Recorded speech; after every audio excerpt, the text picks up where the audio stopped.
When you've lost 14 straight games, you look everywhere for answers. Sometimes, to go forwards, you have to look backwards. Texas Southern knows every good football team must have a good quarterback and a strong leader. So TSU has turned to former quarterback Johnny Cole to change its future. But with tradition comes expectation, and only winning will fulfill those expectations.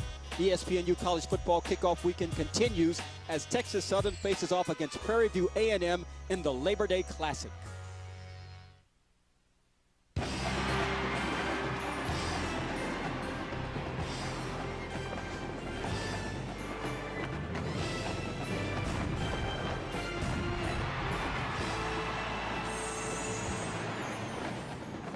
A year ago, Prairie View A&M posted its first winning season since 1976. Can the Panthers continue? As this new season begins, Texas Southern is looking to reverse a trend. Will it work out well for the Tigers? It's the Labor Day Classic here in Houston, Texas. Hi, everyone. Welcome inside Reliant Stadium along with Eddie Robinson Jr. I'm Dwayne Ballin. Now, rivalry week is a couple of months away, but these two are 40 minutes apart, and they're getting at it right off the bat. Well, you have no margin for error when you're playing your rival in your first game. The fans expect a win right off the bat, but more importantly, it's also the first SWAC game, so you have to play well because it's your first conference game. You want to start off with a win. In our Star Watch, we take a look at one of the best defensive players in the country for Prairie View A&M. Yeah, Zach East. This guy was an All-American on 6 different All-American teams last year, also the SWAC Defensive Player of the Year. This guy can really play football. He's a very dominating player's position, and you'll see him all over the field today. And for Texas Southern, maybe the most anticipated arrival of any player this season, Bobby Reed. Yeah, Bobby Reed prepped here in high school in Houston, so the fans really know about him. You look at his numbers at 2006 at Oklahoma State, very dominating quarterback in the Big 12. You say, what happened between 07 and now 08? We'll see if he can return back to that form in 06 and have a very dominating performance for an 0-11 Texas Southern team. Well, Republican nominee John McCain surprised everyone by picking Alaska Governor Sarah Palin to be his running mate. What's going to be the big surprise here tonight? Well, I think the big surprise here would be Mark Spivey. He's a quarterback for Prairie View A&M, 5-1 as a starter last year. He may not be the most talented quarterback on the field, but he may have the best performance of a quarterback today. He is seasoned too. Labor Day Classic 24th edition is coming up with kickoff when we return on ESPNU. The Southwestern Athletic Conference is dedicated to offering challenging educational opportunities to talented students and future leaders from all across the world. Founded in 1920, the SWAC and its 10-member institution. Welcome back to Reliant Stadium. Many eyes are on the Texas Southern Tigers and how they will fare. Bobby Reed spent 2 tumultuous seasons at Oklahoma State. How will he do now that he is transformed to the SWAC and he has 1 season left? On the other side of the field, Henry Frazier III in his 5th season as head coach of Prairie View A&M. We mentioned that 7-3 record last year, but this is all new for the Panthers. They had been losing for a while, and he finally has it going. And he's told us in a conversation earlier, he expects to succeed this year. Johnny Cole returning to familiar environs, legendary quarterback at Texas Southern, and he has a lot of work cut out for him, Eddie. Well, this is his dream job. So when you come back to a place where you're familiar with, the people know you, you expect to win. He has a lot of expectations on himself. So it's something that he's going to enjoy to do. I mean, he turned around Lane College in a short period of time. I think he's the guy that can come in here and get this Texas Southern program back to where all of the fans expect it to be. These schools have met quite a few times. This is the tail of the tape, as it were. Southern leads the overall series 40-21-1, won 15 straight from 89 to 2003, but Prairie View has won 3 of the last 5, and last season a 34-14 victory here at Reliant Stadium.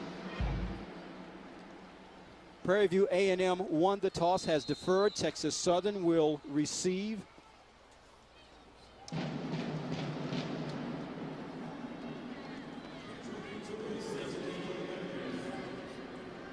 DeMarcus Washington back to receive it. Kicking away for Prairie View A&M as we are set to get underway in the Labor Day Classic. Ball fielded at the 10. And he will be brought down just beyond the 10-yard line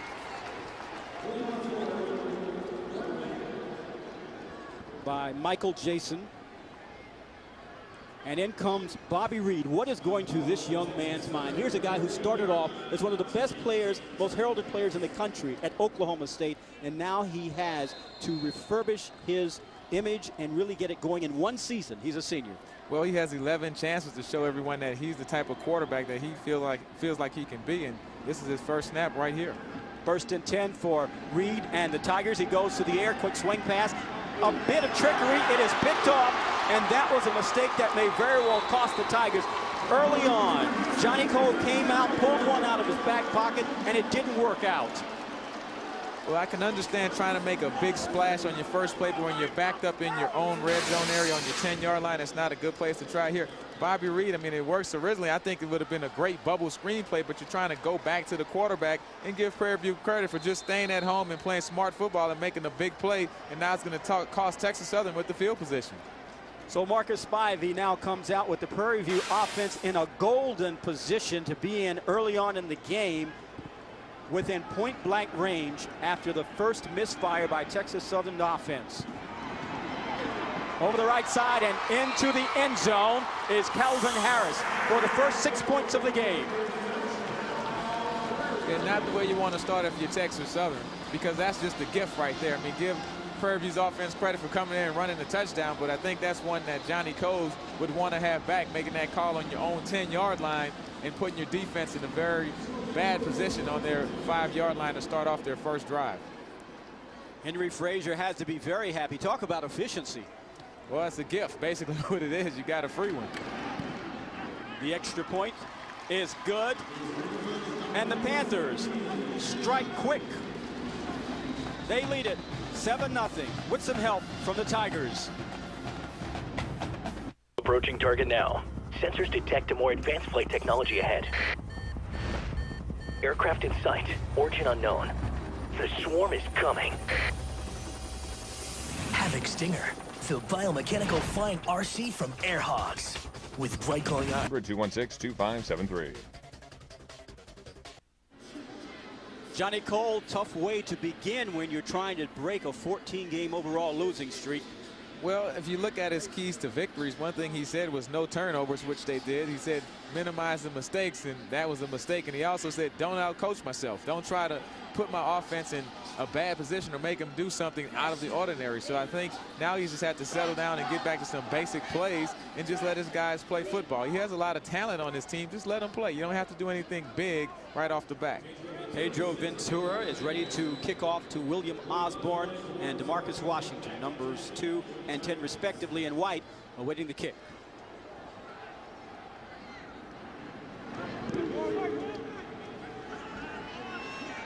And it's Osborne fielding the kickoff straight up the middle, tries to break outside and gets hammered right down around the 27-yard line. Michael Jason on the tackle. Now, right now, Bobby Reed had, as we said, a very difficult exit from Oklahoma State. So his first snap since he left there, that happens. What do you say to him if you're Johnny Cole as he walks back out? Well, if I'm Johnny Cole, I tell Bobby Reed it's my fault. I shouldn't have called that play. And then Bobby Reed didn't throw the interception. He was just trying to make the catch as the ball was thrown back to him. So now it's just, hey, just go out there and play football. 1st and 10 for the Tigers. Out of the shotgun. Reed looking to the air, has to run, lets it go under pressure, and it's incomplete. Texas Southern offensive line. These are the gentlemen who shall protect Mr. Reed this evening. Aaron DeLone is the anchor along that front line. He is a senior from Corona, California. Backs and receivers. Look out for Brian Haith. He's a returning all-conference performer. He will probably be the favorite target for Bobby Reed. 2nd and 10 for the Tigers. They trail Prairie View A&M early on, 7-0. Reed looking to pass once again. Flag down on the play.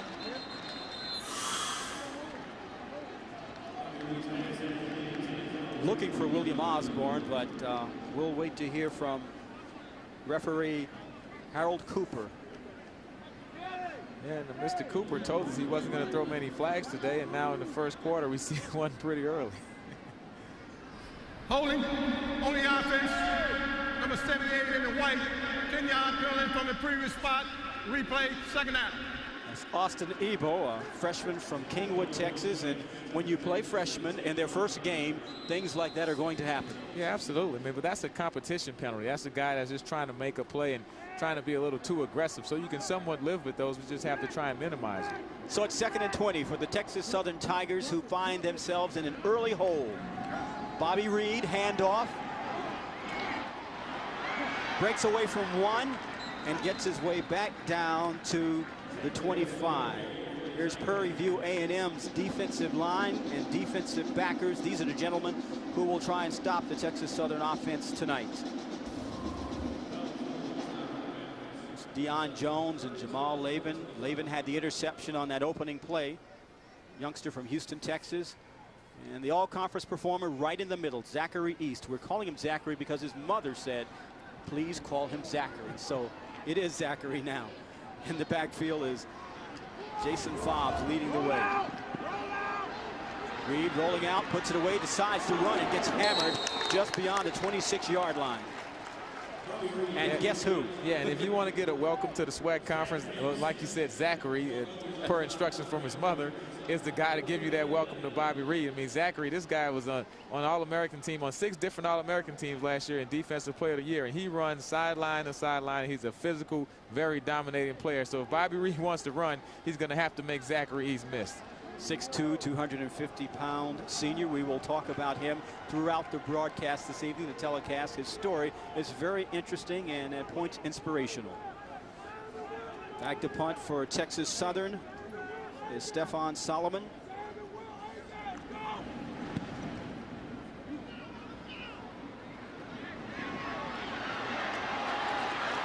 And he has room around the left side. Anthony Whedon, he's a speedster. He can burn. Punt of 41 yards. Whedon's return is 9. And on comes the Prairie View offense for the first time in this game, despite having 7 points. Yeah, great time. If you come on the field and you haven't had a snap yet, but you're up 7-0, that's always a very good thing. Of course, we'll see from Prairie View's offensive leader, and that'll be Mr. Spivey, Mark Spivey, a guy who was 5-1 as a starter last year. Marcus Spivey, redshirt senior, 6'5", 180 pounds. From Houston's Westfield, was promoted to starter in the middle of the 07 season and promptly went 5-1. And Coach Frazier was amazed at how brilliant he looked after he put him in. 1st and 10 for the Panthers, leading 7-0. Out of the shotgun.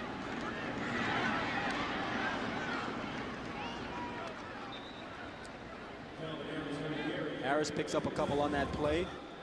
Prairie View A&M's offensive line. Stoney Owens right in the middle, along with Jesse Jones. They are charged with protecting Mr. Spivey.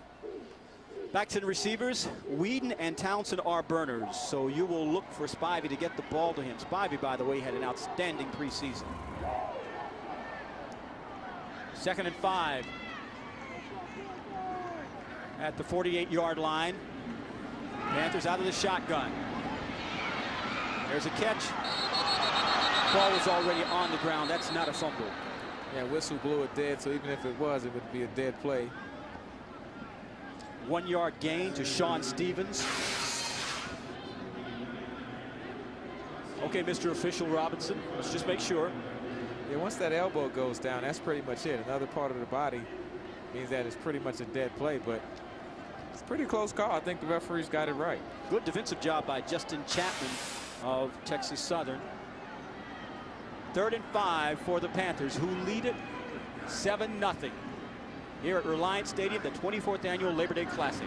Out of the shotgun, Reed has a receiver open, and he picks up the first down.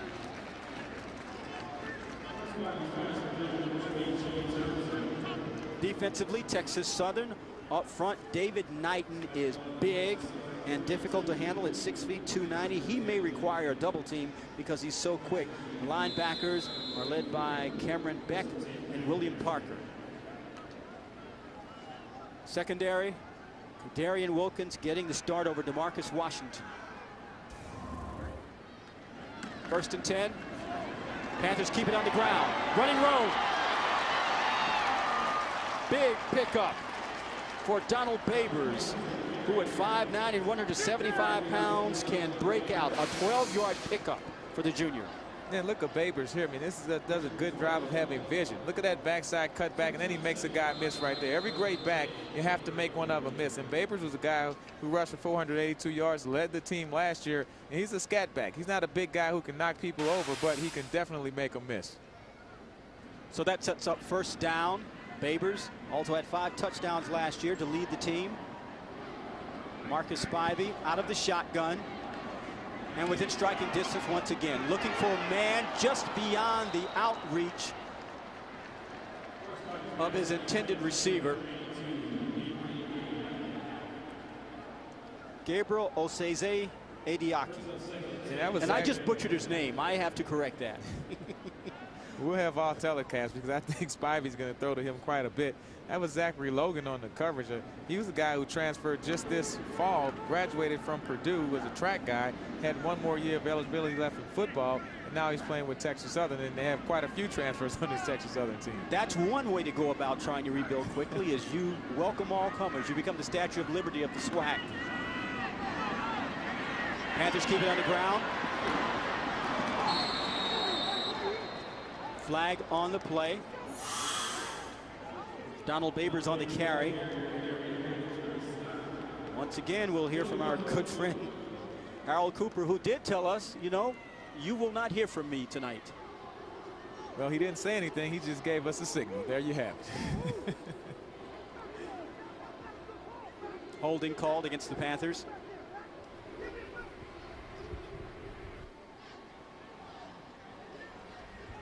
Holding on the offense. Number 87, 10 yards, penalty from the spot of the foul. Replay, second down. Junior tight end Marlon Allen is the culprit on that. Doesn't please Henry Frazier, who's feeling pretty good, though, about this season and this year. I mean, these guys expect to win. And Prairie View hadn't had a winning season for a very long time since last year. So these guys for the first time have come in here and they really expect to do some good things and actually compete for a conference title. 2nd and 17 from the 34 of Texas Southern. Spivey tucks it under and decides to run. Gets up to the just beyond the original line of scrimmage. Spivey is one of the players that have been very impressive in preseason. Those numbers last year, very steady in that 7-3 season. But Frazier said he clearly is the leader on this field. He will get in someone's face and correct a mistake when it's necessary. Yeah, and pretty much down the stretch, when they beat Jackson State and Alabama A&M last year, Jackson State went on to win the conference title. He was the guy who made all of the good decisions and kept the offense in good position. 3rd and 10 out of the gun.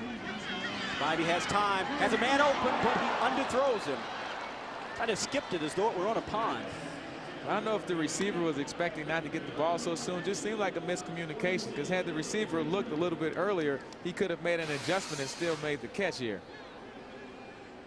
You can see the pressure coming on Spivey. He stands there and makes a throw, and I don't know if the receiver really had a focus on the ball soon enough in order to adjust to try and make the catch. But he was definitely a wide open receiver. He was looking for Brandon Bell. So on 4th and 10, is this the call you make? You come out and you go for it? Coach Robinson? I think so. This early in the game, you can't punt, and you know your field goal kicker, can't kick the ball this far, so you still try it on 4th down and see what happens. Spivey with 4 wide outs. Has a man open once again. He has it at the 5. Touchdown, Prairie View A&M. 27 yards. For Gabriel Oseze Edier. I told you you're going to learn that name before the day's over, because he's the guy that looked good in training camp. Here is just a miscommunication. Texas Southern doesn't have a deep safety. A good job of catching the ball and Spivey putting it over the defender's head. But last year, the Panthers were first in the conference on 4th down conversion, so maybe they feel comfortable going for it on 4th downs. Extra point is up and good, and the Panthers now lead it 14-0. Things are going quite well for Henry Frazier III and his Prairie View A&M Panthers. They put up 7 more here in Houston. College football continues on ESPNU Saturday night as the Florida A&M Rattlers take on the defending MEAC champion Delaware State Hornets. College football primetime on ESPNU Thursday night at 7:30 Eastern. For more information, log on to ESPNU.com. 8 plays, 56 yards, 351, a 27-yard pass from Spivey to Osezi Adias. And the Prairie View A&M Panthers are looking pretty good, leading 14-0. Pedro Ventura set to kick off once again to William Osborne and DeMarcus Washington.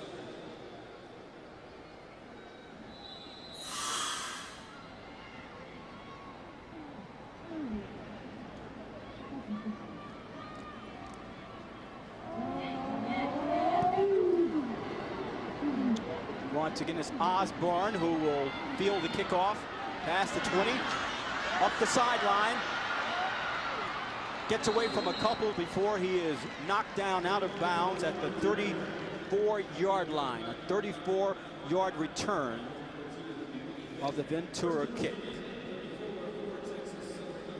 Right now, things are looking quite good for the Prairie View A&M Panthers, who had that wonderful season last year after losing. And their defense is now on the field. This defense was impressive, #1 in scoring defense last year in the SWAC. And Bobby Reed has some work to do. The transfer from Oklahoma State off to a shaky start here in the Labor Day Classic. They'll keep it on the ground. Marcus Wright, the freshman, breaks a few tackles, and he picks up a first down on the ground. 17-yard run. That's a good change of pace for Texas Southern. I mean, this is the type of thing that you need to do.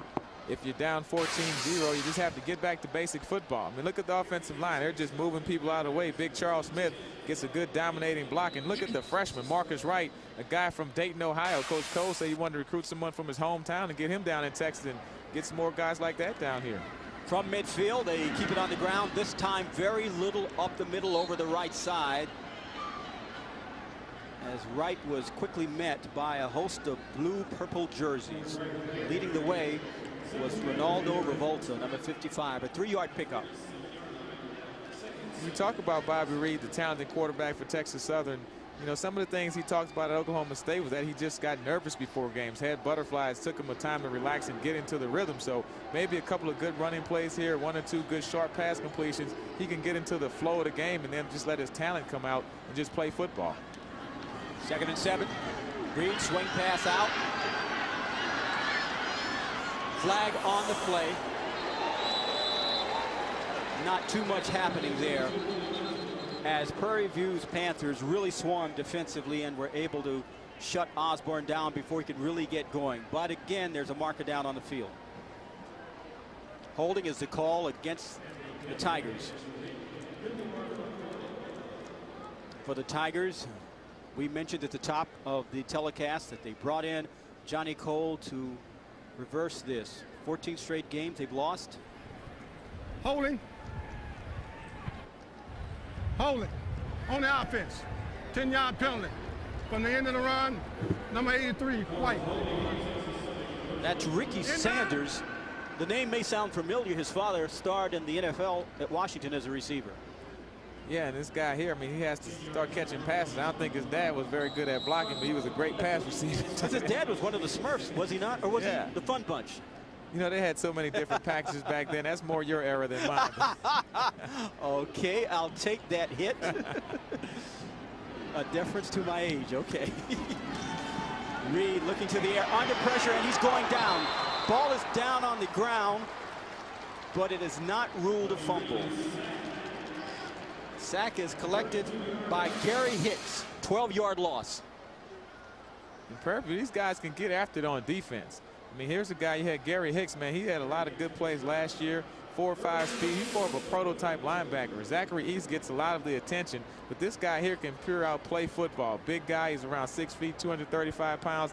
Just looks like he can play some football. 61 tackles, 2nd on the team a year ago, and that puts Texas Southern in a hole at 3rd and 28. They're coming at him again. He gets it off this time. Nice screen. This could develop into a big play, but Prairie View is able to stop right before he can turn it into a first down. But it was a pretty good recovery for Texas Southern. Yeah, excellent recovery. Great call on 3rd and very long. You just want to get a nice, safe play, settle down your quarterback. And look at this guy, Marcus Wright. This guy's a true freshman coming out of Dayton, Ohio, and I like the burst that he shows. He goes north and south. He doesn't try to do anything tricky. He's just gaining yards and making some good plays once he touches the football. 5'10", 210-pound freshman from Dayton's Dunbar.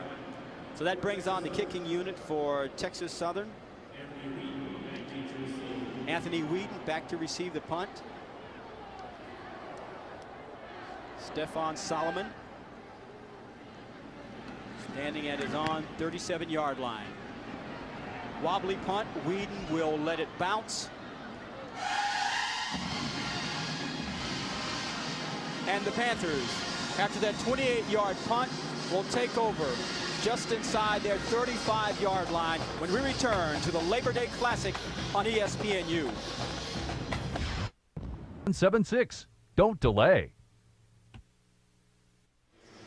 We're in Houston at Reliant Stadium, the 24th annual Labor Day Classic shootout between Prairie View A&M and Texas Southern, a couple of rivals who live 40 minutes apart in Houston, Texas. Joining Eddie Robinson Jr., I'm Dwayne Ballin, and our entire ESPNU crew. We are glad you decided to join us this evening. It's 14-0 early on. The Prairie View A&M Panthers, who are looking to begin what they hope will be their second straight winning season. Those have been few and far between at Prairie View A&M until recently. Now, 1st and 10 for Prairie View wearing the purple, Texas Southern wearing the white. Marcus Spivey directing the offense for the Panthers. The senior has been very efficient and very good so far.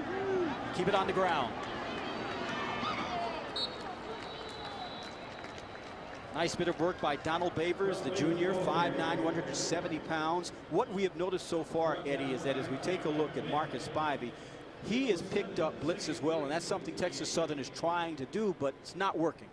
Well, you got to look at this guy, Mark Spivey. He's a 6-year player. You say, how do you get 6 years and he's supposed to play 4? He had 2 medical red shirts, but he's been around the program for a very long time. Very smart guy, so he knows what to do when he sees those blitzes coming. They feel like he can always get them in a very positive play, and that's what he's been doing so far tonight. 7-yard run by Babers sets up 2nd and 3.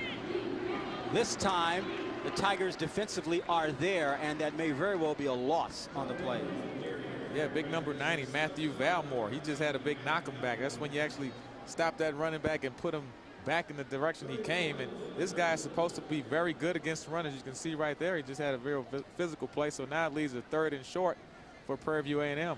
They'll give him a pickup of 2. And 4:33 remaining in the first quarter for Henry Frazier III. He wants to call a timeout, call his Panthers over. Something's not right on the field, at least not to his liking. And he wants to talk about it. So he takes his first timeout, 14-0.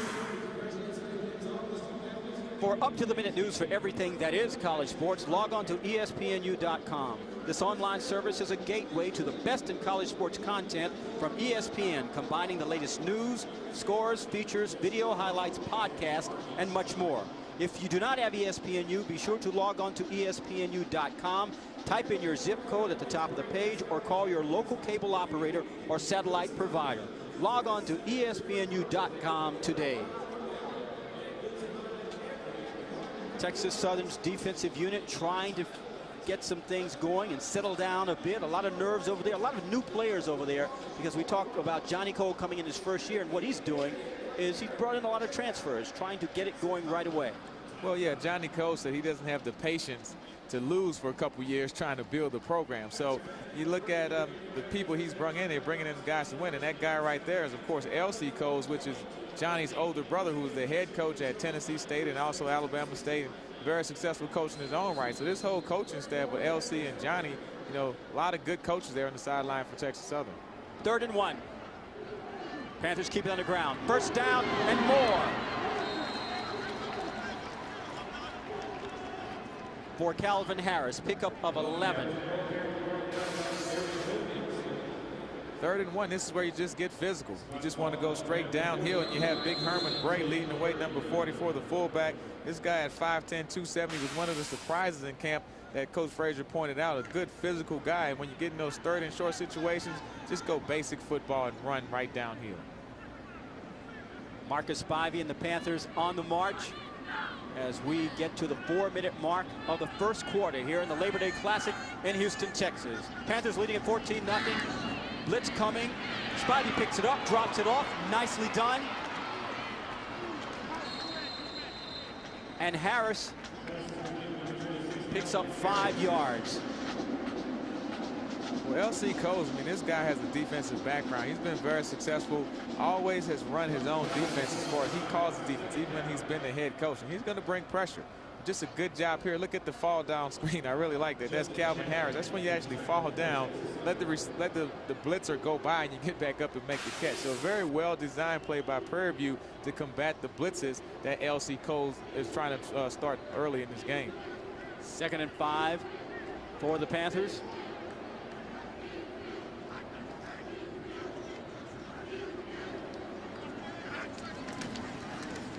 Keep it on the ground once again. Over the left side is Donald Babers, and he is finally hauled down by Zachary Logan. Pickup of 10 yards. I tell you, Babers just look like he's the fastest guy on the field right now. I mean, he can make everyone miss. He has some very quick feet, gets in and out of his cuts, and he's always going downhill. So for a little guy, he runs with a lot of authority. Had a breakout game last season against Mississippi Valley State on October 27th. 215 yards and a couple of touchdowns. First down for Babers and the Panthers. They'll keep it on the ground.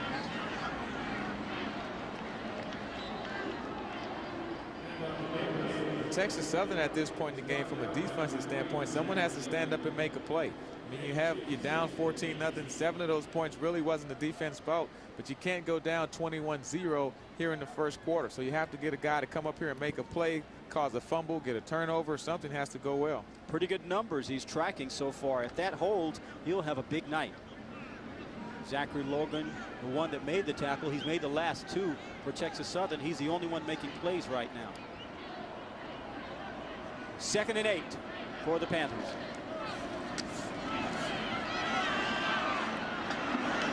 Boy, Calvin Harris just doesn't want to go down. He's gang tackled, and there is a flag on the play. There may very well be some unsportsmanlike conduct. A bit of joy in a game like this. Yeah, a little bit of frustration, and guys when you start running the football, that's when it starts getting testy out there. Go against the Tigers. Unsportsmanlike, charge to number 73 in the white, 15 yards to the end of the run, first down. Well, that's the last thing Johnny Cole wants to see. He wants enthusiasm and he wants intensity, but he doesn't want it to go overboard.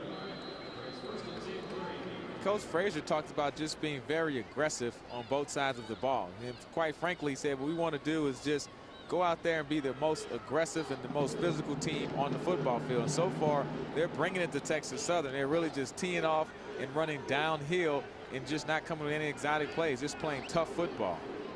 So the Panthers have worked their way down inside the 35-yard line.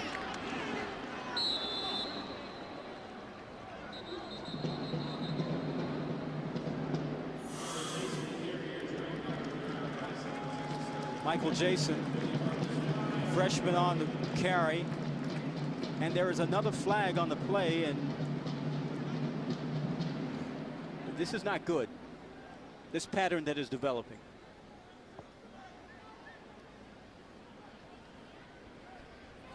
Face mask, defense, number 38, 15 yards, on to the end of the run, half the distance to the goal line, first down.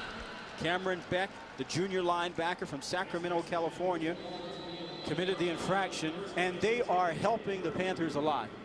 Well, yeah, and those are the type of penalties that you can't have. I mean, the face mask penalties, the unsportsmanlike conduct. When a guy is making a good, hard, aggressive play and something happens, that's one thing. But those penalties are totally uncalled for. So it's 1st and 10 for the Panthers, who lead at 14-0. Dancing around down inside, not getting very much at all. Is Babers. Leading the way was Matthew Valmore on the tackle, the big senior from Houston's Jesse Jones High School. Yeah, and Valmore is one of those guys that's very tough to run against. You notice with Texas Southern, they don't play left and right. They play a boundary and field defense. So Valmore is one of those guys who always goes to the short side of the field. So, I mean, he's going to be in the action a pretty good bit of the time. 10th play of this drive. It's gone 70 yards, taken 5 minutes, 14 seconds. They're looking to punch it into the end zone. Hurtling near the end zone and in. Donald Babers.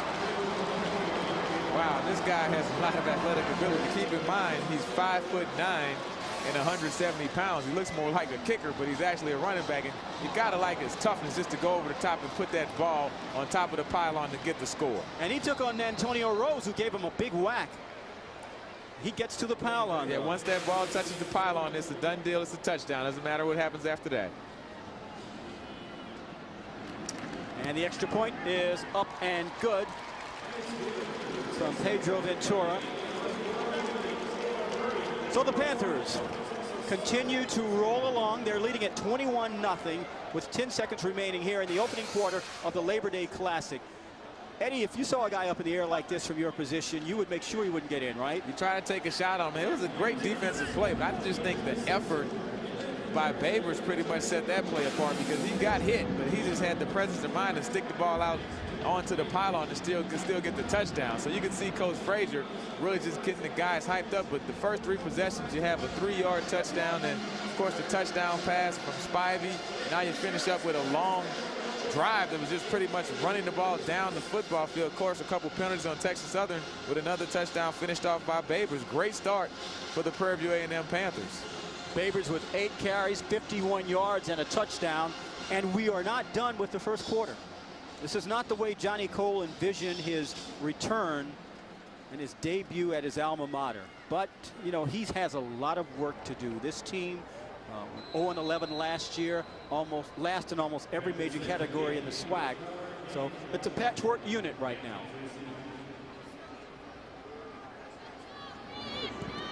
Ventura's kickoff. Fielded by DeMarcus Washington. Has a bit of room up the middle. And is finally knocked down by Yavarian Richardson at the 29-yard line. 3 seconds remaining, so there is time for one more play. Bobby Reed comes back out. Transfer from Oklahoma State. We've talked about him early and often. Things not going very well for him in his SWAC debut. Just has to settle down and complete a couple passes. There's not a 21-point play in football. Just relax, get a couple first downs, and things will take care of themselves. Probably going to put it up a lot now. You're down 21-0 in the first quarter, so we'll see his arm and see how well it's looking. First and 10 for the Tigers from the 29-yard line. Keep it on the ground, and the Panthers defense says you're going nowhere. They are playing so well and so intense. Wouldn't allow Marcus Wright to go anywhere. The Panthers, it's their tune that's playing right now. They lead the Labor Day Classic 21-0. Second quarter when we return. On to you.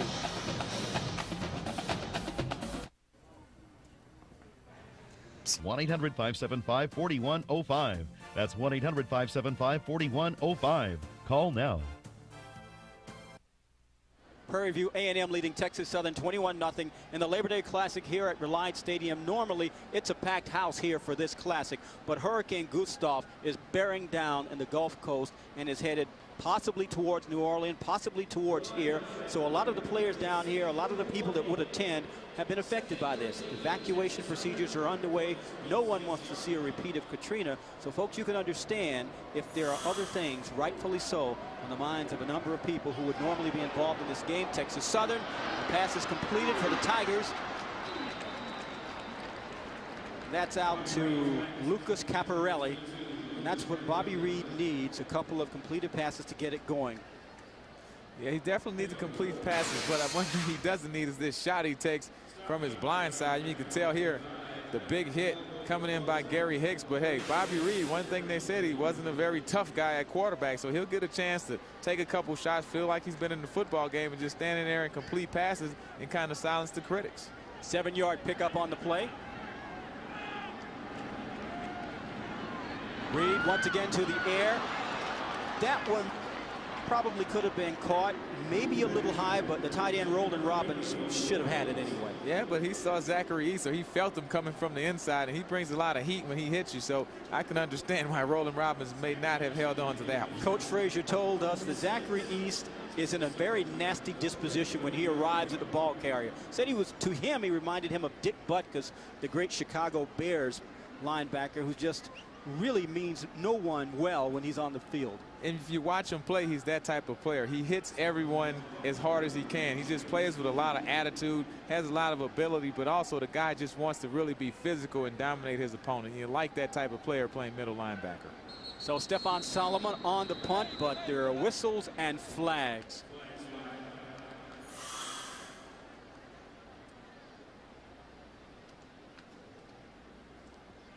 The lay of the game, charge to the offense, number 14, 5-yard penalty, remain 4th down. Johnny Cole wondering about the adage, when it rains, it pours. Well, he said this was his dream job, but it's not starting off as a dream. But hey, some things take time. You can't just come out there and win football games with these many new players right off the bat. More like a nightmare right now. Solomon gets that one off. There's contact, and there are flags down by Solomon. Whedon trying to return it on the other end, but this may very well be coming back.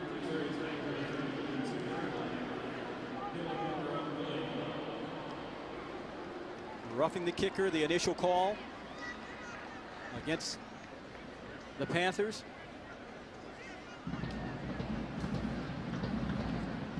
Harold Cooper heading up a SWAT crew. It includes Sanford Jackson, Mark Bailey, Raymond Horn, Jerry Banks, B.J. Hicks, and Kevin Mitchell.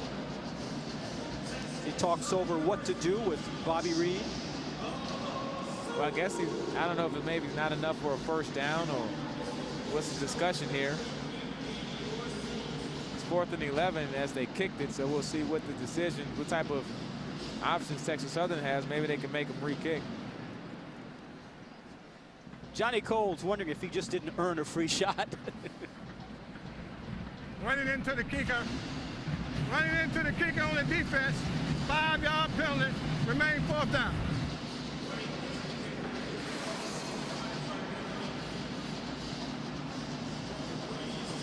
Yeah, so that's just a running into the kicker and not actual roughing the kicker, which would have been the 15-yard penalty and an automatic first down.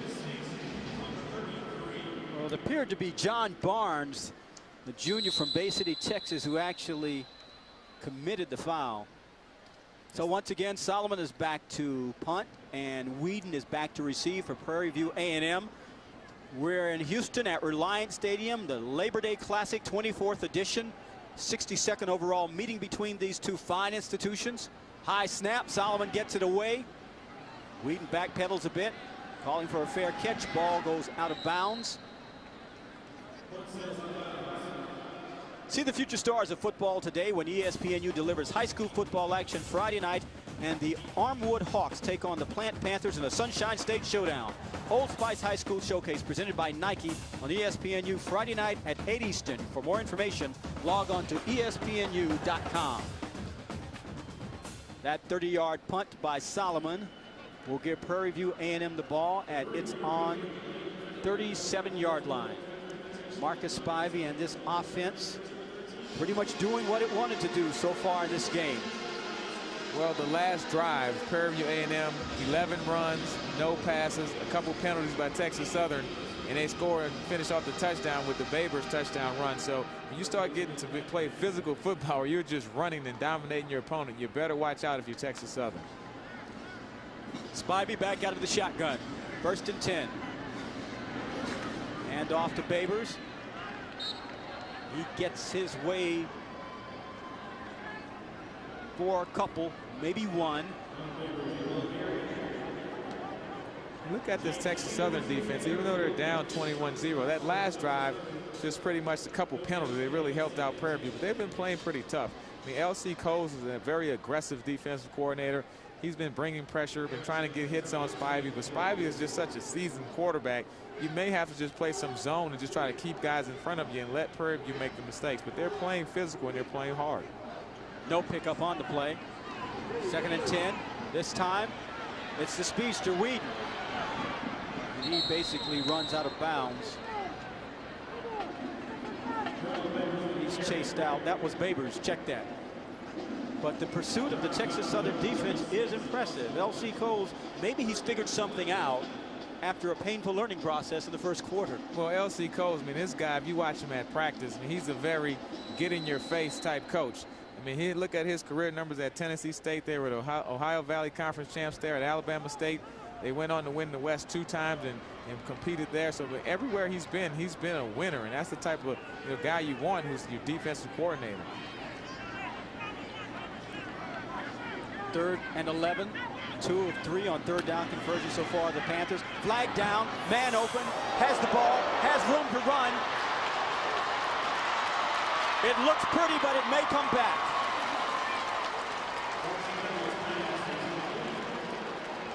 That's Brandon Bell, but hang on just a moment. That 60-yard pickup may be nullified.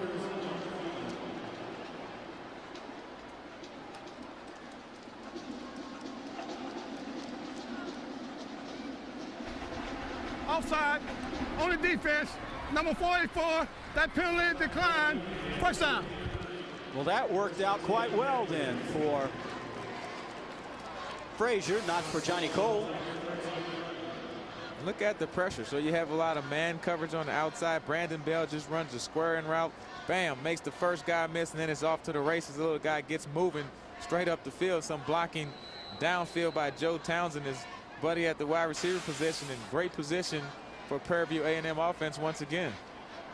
Bell last season, 4.7 yards average, no touchdowns. Sure, he is intent on changing that this year. Babry over the right side.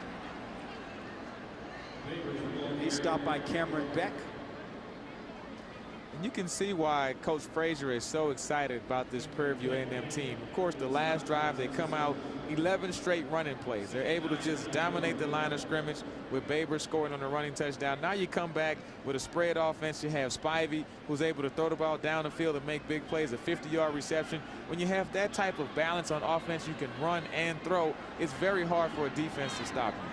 2nd and 9 for the Panthers, who lead it 21-0 here in the second quarter from Houston's Reliant Stadium, a Labor Day Classic on ESPNU. Panthers looking for more. Very good coverage. That was a very difficult pass to make, but the coverage by Wilkins may have been too good because there are flags on the play.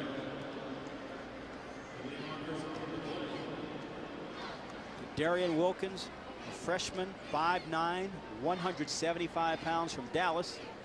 Not much there, but a lot of heart.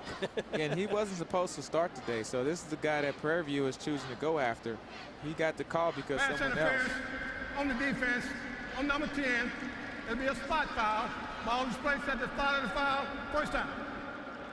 Well, they're calling DeMarcus Washington, but we're pretty sure it was Wilkins. Look at the top of your screen. And that's the same play that was very effective before for Brandon Bell, just a square in. From a corner position, you have to stay on the inside leverage. And once he gets to the inside, then it's more prone for you to have that pass interference call.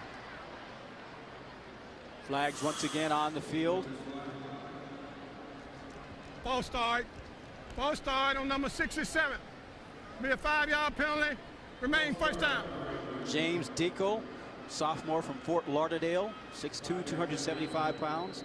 Spivey's numbers so far, very solid.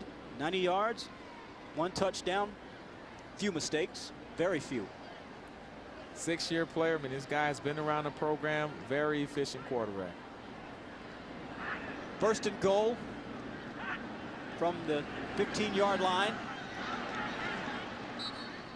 Texas Southern's defense quickly, led by Matthew Valmore, is trying to get his teammates going as they close in quickly. Valmore has been the standout for this Texas Southern defense. Here's the guy that's come up from a defensive end position, defensive tackle, and has made quite a few stops. And he had a tackle for loss and a couple other plays, so he has to get his compadres to play to his level of intensity here and try to stop this Prairie View A&M offensive attack. Panthers 2nd and goal. Spivey out of the shotgun. 10:53 remaining in the second quarter here in Houston. Spivey, time to throw, has a man open. Down to the 6-yard line. Tackle made by Curtis Thomas. I think for Texas Southern, what's going to have to happen on the back end, the defensive backs, which they feel like is the strength of this team, they're going to have to play a little bit tighter coverage because they're bringing the pressure, but before the pressure can actually get to Spivey, he's able to complete these short dink and dunk passes. So if you can step up your man coverage and make him hold the ball just a little bit longer, it'll give that pressure and that blitz package a chance to get to him and get some hits on the quarterback. This drive started back on Prairie View A&M's 37-yard line 6 plays later. They have 3rd and goal over the left side. Touchdown, Prairie View A&M. Donald Babers, his 2nd of the evening. And Babers knows how to find the pylon. This is the 2nd time when he uses that speed to bounce to the outside, and you think he can't get it into the end zone. In some kind of way, he just puts the ball on top of the pylon. Look at here, you think he's stuck on the inside, but then he bounces. Look at that speed. He can run sideways as fast as he can run straight ahead, and just knows how to smell the end zone, and he understands the rules that if I get the ball on top of the pylon, it's a touchdown. Pedro Ventura on for the extra point. He's been good on everyone so far. That continues. Babers, couple of scores. He knows where that pylon is. 28-0 here in Houston.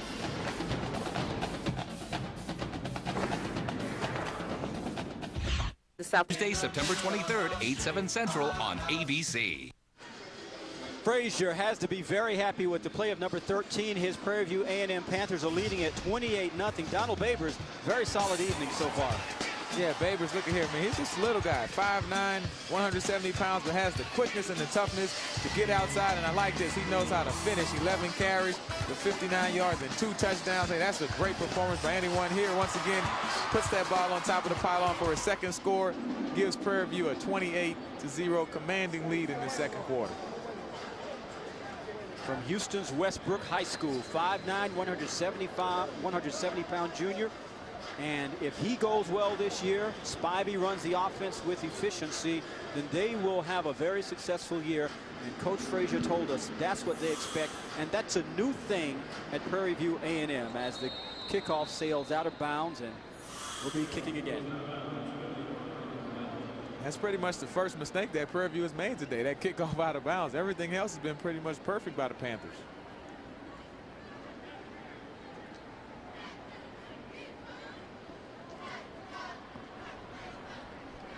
Legal procedure, charge to the kicking team, elect to take the 5-yard penalty and re-kick.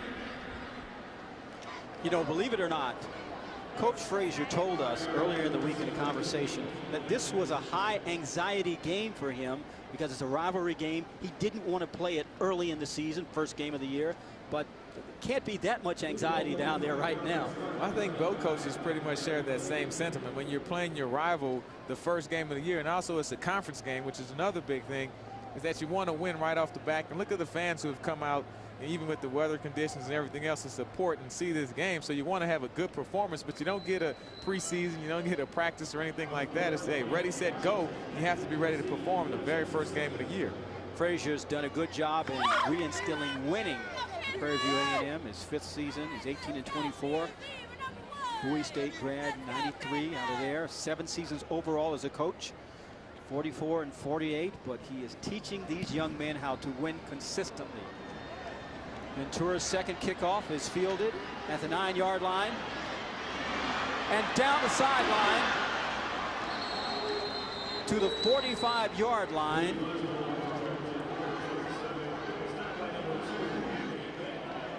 Flies Osborne, and David Jackson, number 49 of Prairie View A&M, may have gotten an elbow in there. Yeah, he did at the end, but man, they had some big hits on this return. And Osborne is a guy who was a dangerous return man last year, and they need that type of spark. They need a big play just to get this offense going, to get this crowd back into the game, and get Bobby Reed going so they can have something positive before we go into halftime and get this goose egg off of the scoreboard. Bobby Reed directing the offense after that 38-yard return. 1st and 10. Wow. Very nice hit on Marcus Wright. We are in Houston, Texas at Reliant Stadium. The Labor Day Classic, Prairie View A&M and Texas Southern, heated rivals in the SWAC, just 30 minutes apart, and they are starting off the season against each other. Texas Southern in white, led by Bobby Reed, the former Oklahoma State quarterback. He has one season to get it done this year. Prairie View A&M wearing purple, along with Eddie Robinson Jr., our entire ESPNU crew. I'm Dwayne Ballin. 2nd and 9 for Texas Southern. Reed under pressure, trying to get away from a defender. Now that was poise, and that was an excellent catch by Ricky Sanders. And of course, and that's what you need to see from Bobby Reed. I mean, this guy is an athlete. You know, Johnny Coles feels like he's one of the best athletes in the conference. 4.5 speed, a big guy, has the stature of a Vince Young, but has to have the poise and the presence to make these kind of plays. Great job by Ricky Sanders, only a freshman, getting the toes inbounds. I guess his dad taught him that playing catch in the backyard when he was a kid. The youngster 10-yard pickup played at Lamar High School in Houston. Quite a few Houston natives in this game. 1st and 10. Reed out of the shotgun. Has Sanders once again. You talk about a lot of Houston natives in this game, and that's kind of as it should be. When you look at all of the football talent in the state of Texas, you expect that Texas Southern and Prairie View would get their share. And here, Bobby Reed, a guy who also prepped in Houston, went away to the Big 12, and now is coming back home for his final season, wants to make something big happen here. Flags on the play. Wright breaks free, but let's hang on and hear what our good friend Harold Cooper has to say. I'm going to send Harold Cooper some hot tea at halftime because his throat has to be hurting all of these penalties he's calling so far. It would really mean a lot also for Texas Southern to get something on the board. Sideline interference on Prairie View. It'll be 5 yards onto the end of the run. First down. Henry Frazier trying to figure out exactly what happened. We're not precisely sure. Someone from the Prairie View A&M sideline, much to the consternation of Coach Frazier, did something they weren't supposed to do. Well, that's one of the things they were talking about. They're not going to give a warning. It's just going to be a penalty when they don't have the, get back coach, get everyone back. So 1st and 10 for the Southern Tigers. Texas Southern, you're trying to get something going. A flag in the backfield as Bobby Reed keeps the ball and is chased out of bounds. We may be looking at a hold or an illegal motion. That's going to go against the Tigers. So when they get it going, they start taking steps backwards. And that's part of, reconditioning and teaching guys to win. But also, you've got an aggregation of players that have been playing in a lot of different places. And they're trying to come together as one unit. Absolutely. You couldn't have said it more better. I mean, it's just a lot of different philosophies of coaching. Illegal motion. Illegal motion. Charge to number 23 of the offense. 5-yard penalty. Replay, first down. And that's Marcus Wright, the freshman, who's looked pretty good tonight so far. Yeah, I would like to see him get a couple more touches. When he's touched the ball, he's done some good things. So one of the guys they need to feature a little bit more. So it's 1st and 15 from the 24-yard line for Texas Southern. Under pressure and going down is Bobby Reed as about 50,000 purple and blue jerseys swarm under him. Leading the way was Quentin Spears, a defensive end, the sophomore from Montgomery. Yeah, I mean, this Prairie View A&M defense last year, they were #1 in the SWAC in scoring. And look at Zachary East just busted up through the middle. I mean, you can't block this guy. And of course, the guys coming around the end also, Dalvin Nettles. I mean, these guys are play pretty good defense down in Prairie View. And so that's one thing that Bobby Reed has to realize, that this may be a smaller division, but you're probably looking at one of the best defenses in the conference. 2nd and 21 after the loss. Loss of 6 on that one. Reed going to the air, has a man, and he has a first down, and the Southern Tigers of Texas Southern are knocking on the door. Osborne with the completion. 27-yard pickup. And tip you had to Texas Southern. They could finish off this drive and get a score after being down 28-0 and all the negative things that's happened. Look at Bobby Reed standing here and deliver this ball to William Osborne. Small guy makes the catch in traffic and tries to get into the end zone. Let's remember, on 1st down and goal, Wright tried to punch it over the right side, but Zachary East and a number of Panthers were there to greet him. Texas Southern going with a little sugar huddle, no huddle, where they're not getting into the full flow of it just to move things fast. There's a surge between the lines on 2nd and goal. Is this rugby? Looks like it's the 2 yards in the cloud of dust. The scrum in rugby. At the bottom of that pile is Bobby Reed, and that's not really where you want your quarterback.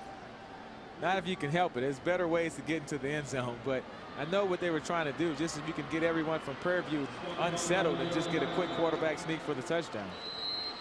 Things going much better on this drive than they have in the previous 4. And let's remember that Bobby Reed in his sophomore season at Oklahoma State threw for over 2,000 yards. He was being heralded as one of the best young quarterbacks in the major college level in the country. And things just didn't work out for him at Oklahoma State. And Johnny Cole said, come here. I coached DeBarris Jackson. He's with Minnesota now in the NFL. I can get you going right. College football continues on ESPNU Saturday night as the Florida A&M Rattlers take on the defending MEAC champion Delaware State Hornets. College football prime time on ESPNU Thursday night at 7:30 Eastern. For more information, log on to ESPNU.com. Reed. That's going to be a good game. That FAMU at Delaware State. You have Delaware State, but Al Levine, they were 8-0 in the MEAC last year and defended MEAC champion, of course. FAMU has the former Hampton University coach Joe Taylor, who had a lot of good years up at Hampton. So that should be a great matchup for a Thursday night game.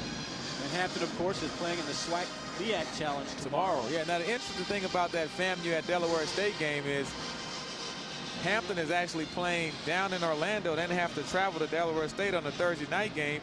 Delaware State has the first week off, and they'll be their first game of the year, so they'll have a big advantage playing that home game to open the season. Texas Southern is 0 for 3 so far on 3rd down, 3rd and goal. And the Tigers get into the end zone. They do. Bobby Reed gets them on the board. That will make Johnny Cole feel a little better. I think it makes you feel a lot better because when your team is down 28-0, I mean, it's a character test right off the back. The first game of the year, you're playing in front of your home fans. They're expecting this big offensive explosion, and you have 0 points on the board, and now you're able to come back and have a big drive by your leader, Bobby Reed. For the first time, we'll see Robert Hirsch come on for the extra point for Texas Southern. It's good. And Bobby Reed gets the Texas Southern Tigers on the board here at the Labor Day Classic. Feels good to be playing again, huh, big fella?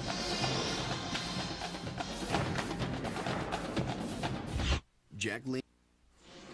Bobby Reed just scored the first touchdown of the season for Texas Southern's Tigers. In his former life, he was at Oklahoma State as a Cowboy, running, passing, on his way to apparent glory. Mike Gundy, his former coach, the well-documented tirade. Things began to fall apart for Reed in Stillwater, and he landed here with Johnny Cole. And you think, Eddie Robinson Jr., it's a good thing that he's here. Very good thing, because Johnny Cole is a hometown guy. He was a quarterback, and he knows how to work with a guy like Bobby Reed. And this guy just had a bad year in 07, and things didn't work right at Oklahoma State, but it doesn't mean he's not a great football player still. So they're expecting very good things for him this year. I think it was good for him to score the way he scored, because questions, frankly, came up about toughness at Oklahoma State. And he took the last thing you want to hear. Right, he took a big hit earlier on the drive also, so to come back and have that play was really big. Kickoff is fielded by Wheaton.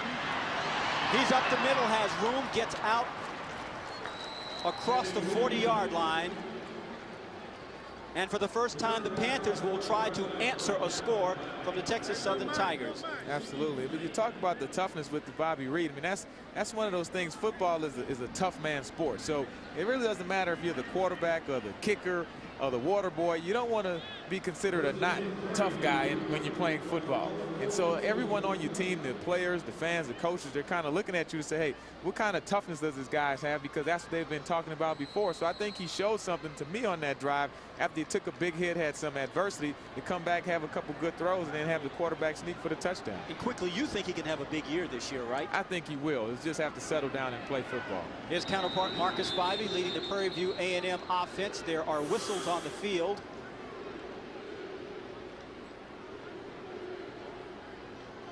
So far, it's been all Prairie View A&M. Charge the timeout to the white team.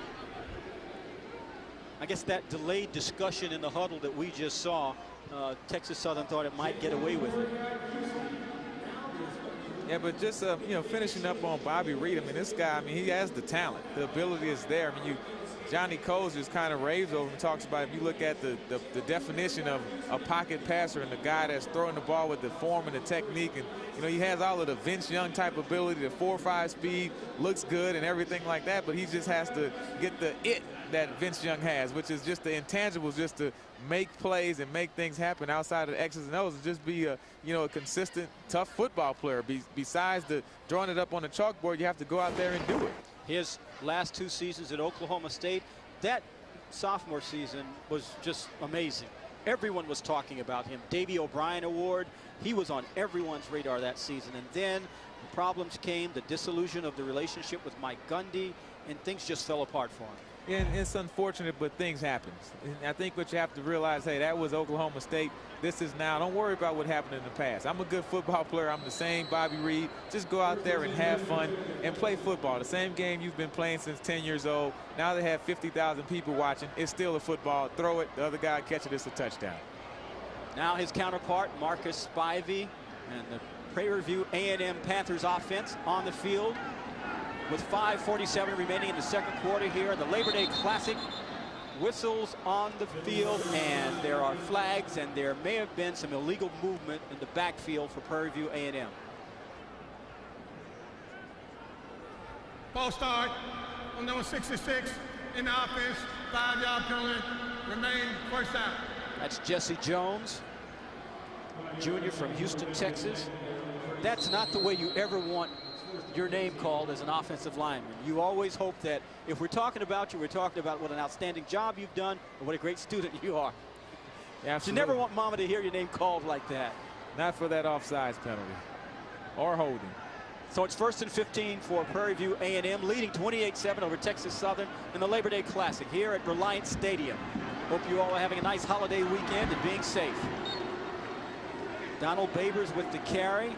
And the Texas Southern defensive unit looks a bit sprier now over the last couple of series, wouldn't you say? Well, absolutely. I mean, you have to get some rest, first of all. I mean, when your offense is going 3 and out and not doing a whole lot, it kind of just wears you out. You're out there for a lot of plays. And Prairie View, they're getting in and out of the huddle fast, and they're running a lot of plays. So you have to get a period to rest and recover so you can play good, hard, aggressive defense. Pickup of 3, 2nd and 12 for the Panthers at their own 39-yard line. Out of the shotgun is Spivey. Babers, right side, has running room, but could not quite get away from Dejon Fullman, who comes up with the tackle, a gain of 6.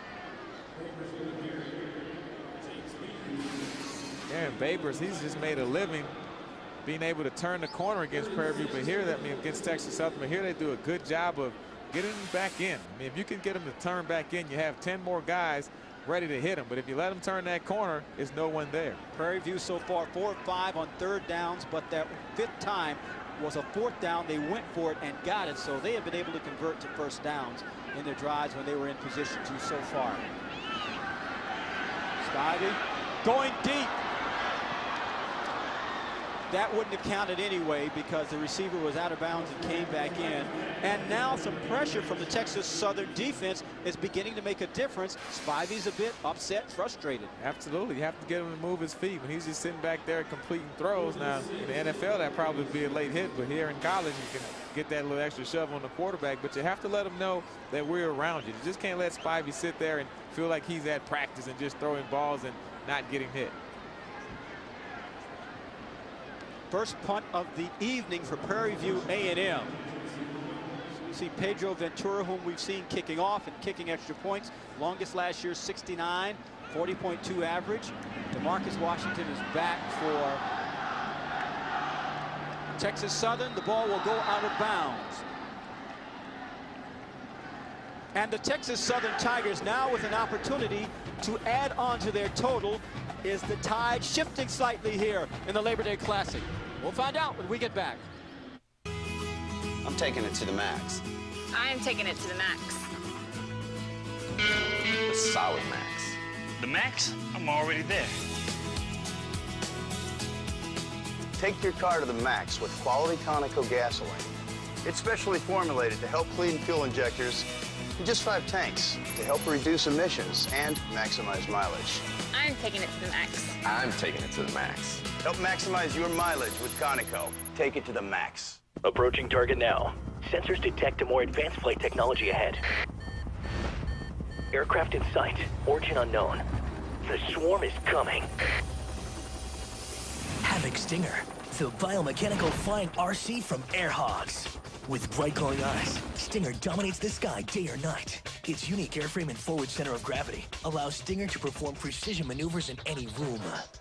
You can take Stinger with you and charge it up right from the controller. With advanced Airhogs battery technology, fly Stinger up to 10 minutes on a single charge. And Stinger delivers maximum power. Amp it up and fly to heights of up to 100 feet with the touch of a button. Plus, with the included CG adjusters, you're in control. Set Stinger for fast-forward flight or slow-controlled hover. And the Stinger's 6-point landing gear is the most advanced landing system ever. The Airhog Stinger is 100% safe and the toughest micro-helicopter available. With its glowing compound eyes, Stinger is perfect for exploring all terrains and probing from room to room in any light. From the makers of the original Havoc Heli, with the included 2-channel remote, you can fly 2 helis at the same time and duel with your friends. If it doesn't say Airhogs, then it's not genuine Airhogs quality. On this special TV offer, you get the Airhogs Havoc Stinger with glowing compound eyes, the 2-channel charger controller with digital proportion control, and digital trim adjustment, 2 spare tail rotors and 3 center of gravity adjusters. All for $29.95. We'll also include the all-new Havoc Stinger training DVD with a special preview of the history of Airhogs. That's the Havoc Stinger plus everything you see here for $29.95 plus shipping and handling. Must be 18 years or older to call. Here's how you can order. You can call 1-800-216-2573. That's 1-800-216-2573 to order the Havoc Stinger from Airhogs for $29.95 plus $9.99 shipping and handling. You must be 18 or older to call. You can call 1-800-216-2573. That's 1-800-216-2573.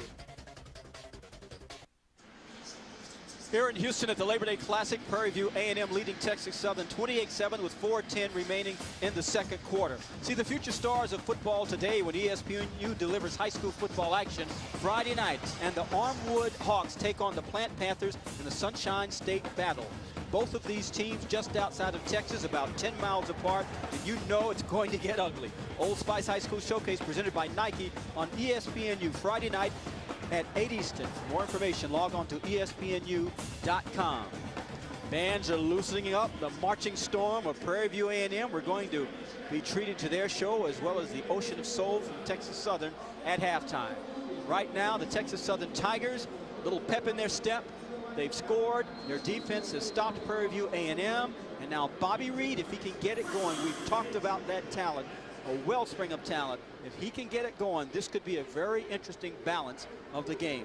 1st and 10 for Reed and the Tigers.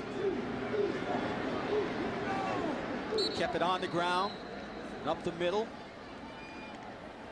It's Gerald Mabry on the carry, a 6'3", 280-pound junior. Zachary East on the tackle. Last 5 possessions tonight. So far, it was going pretty well. Yeah, interception for Prairie View A&M. Punt, then finally a touchdown. And Bobby Reed tried to get things going as he did, and that's what they need to do. I mean, just have to settle down and make plays. Realize that you can only score 1 at a time. So that's what they're going to try to do here. Just try to move the ball down the field and get another score. 2nd and 8. Reed has a man open and overthrows his intended receiver, Brian Haith. I think some of the ineffectiveness of Bobby Reed is just a matter of getting on the same page with all of these receivers. You know, Brian Hayes was the guy who was there last year, had 48 catches and 2 touchdowns, but this is the first real game that he's in with Bobby Reed. So some of it is just the rust and working out the routes and the combinations. But I think as the season goes on, you'll see Bobby Reed really settle into this offense. And Johnny Coles is a guy who knows how to put points on the board. Every school he's coached at, they've scored a lot of points on offense. An incomplete pass sets up 3rd and 8. Tigers 1 for 4 so far on 3rd down conversions. Reed under pressure gets it away. It's tipped and very nearly picked off. Had the open receiver. The tight end Roland Robbins was definitely open across the middle for the 1st down. Checking on a replay here, just a good job of Prairie View A&M getting a hand on the ball. That was number 55, Ronaldo Revelta. If not for that tip, that would have been a first down for Texas Southern. So give Prairie View credit defensively for making a play and getting their hands on the ball so it doesn't become a completed pass in the first down. Anthony Weed back at his own 49-yard line, set to receive the punt from Solomon.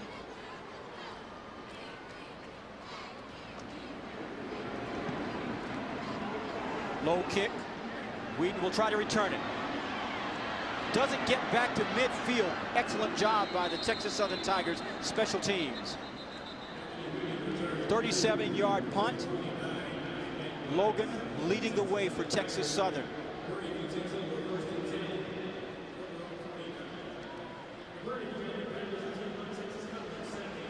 Sheridan football poll. Last year, the way things wound up, Tuskegee, what a job down there. Another great team for them. #1, Delaware State. Jackson State will be in the challenge tomorrow. The MEAC challenge. Those are the defending champs. Tuskegee, the SIAC champ, and Delaware State and Jackson. Jackson State expected to win the East in the SWAC this year. Completed pass. The interesting thing about just that poll, but also the SWAC poll, is Prairie View was picked to finish 3rd in the West behind Southern and Grambling. So it'll be interesting to see how the West title really unfolds, because Prairie View looking very good today. They're returning a number of starters, and very good, talented team, and very well coached Prairie View Panther team. Rod Broadway and his Grambling Tigers open up this evening at Nevada. Under pressure and whacked. Interception. DeMarcus Washington finally corralled down at the 29-yard line, but the defensive pressure up front for Texas Southern and L.C. Cole's unit caused that interception. Absolutely. And L.C. Cole's kind of got burned by the blitz early on, but here, hey, if you're a blitzing guy, let's just keep rushing with the pressure. You can see the pressure up front by Texas Southern, James Peters, and that causes the interception throw to DeMarcus Washington, and he almost scores this thing. And so that's the big play that Texas Southern's defense have been needed, the turnover. They were last in the turnover margin in the SWAC last year. They get one today, and those type of things really sparks your team. So Bobby Reed back onto the field. He has found the end zone once this evening. Can he do it again? We are at 2:27 in the second quarter of the Labor Day Classic in Houston, Texas, along with Eddie Robinson Jr. I'm Dwayne Ballin. And Texas Southern is looking for more. Reed, play action, has a man open, wide open across the middle. Completed to Lucas Caparelli. That's a first down for the Tigers. Pickup of 17 on the play. Good play fake up front. Bobby Reed stands in the pocket, delivers it to the open receiver. He's starting to hit his stride. First down. They go to the ground. Very little doing there. Not even sure he got back to the line of scrimmage. Dalvin Needles leading the way defensively for Prairie View A&M. Redshirt sophomore from Houston's Forest Brook High School. We're inside of 2 minutes here at Reliant Stadium. Bobby Reed and the Texas Southern Tigers trying to add to their total. He's under pressure, and he's going down. For the second time this evening, Gary Hicks comes up with the sack. Linebacker, very active, had a couple sacks last year. 5'11", 230-pound senior, very active tonight. You can see he just beats the guy around the end. Who's that trying to block? Big number 68 just can't get a hand on him. He just beats him around the corner and gets the sack.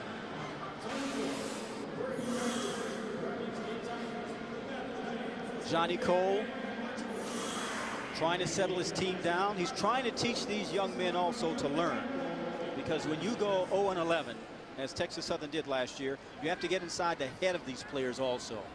Well, and you know what? And Johnny Coles is a guy who's really just trying to sell this team to the whole Houston and Texas Southern community. He talks about, you know, taking them to church, having a new attitude, just cleaning out the old players, you know, getting the expectations back to where he wants them. He takes them to the children's hospital, makes them wear a shirt and tie, clean shaven. So he's just kind of being the mentor to these guys, just trying to really teach them about life.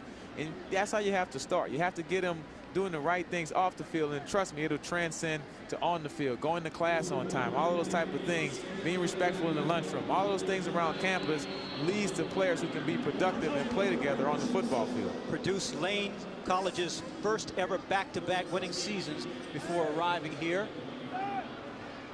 1 for 5 so far are the Texas Southern Tigers on 3rd down. They have 16 to go for a first. Reed steps up, he's going to keep it.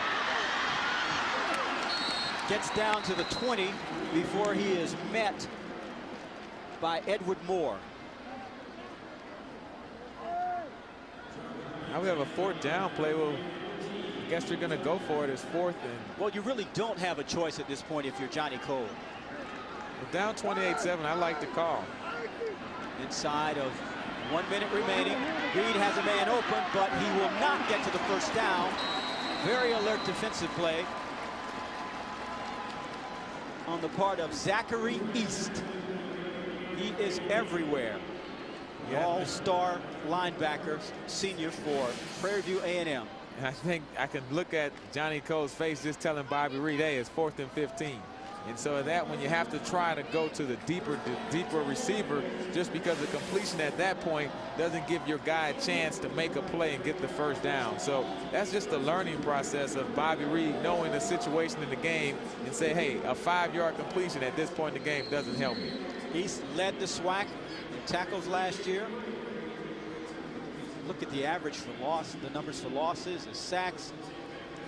He's an incredible story, and we will get into that in the second half, because when he arrived at Prairie View A&M, he had no intention of playing football. Marcus Spivey will take a knee as we begin to wind down time. Henry Frazier just knew that Zachary East was on campus. East had played originally in Hampton, left because he wanted to help his mother, family crisis.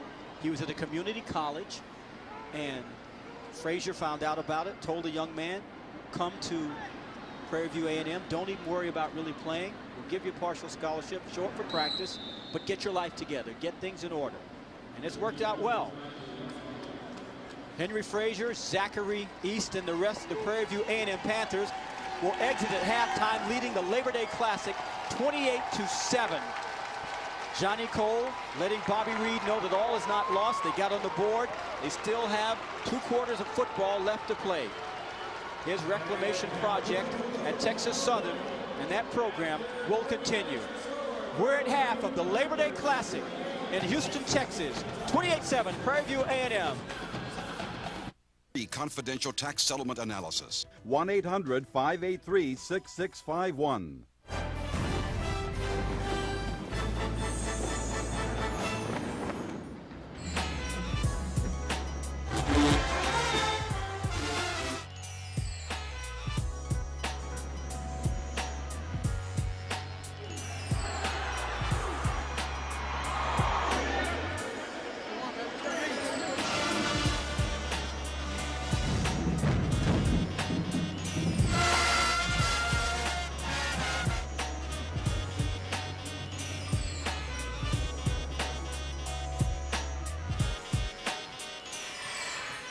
There is nothing quite like an HBCU Classic here on ESPNU. Prairie View A&M, Texas Southern.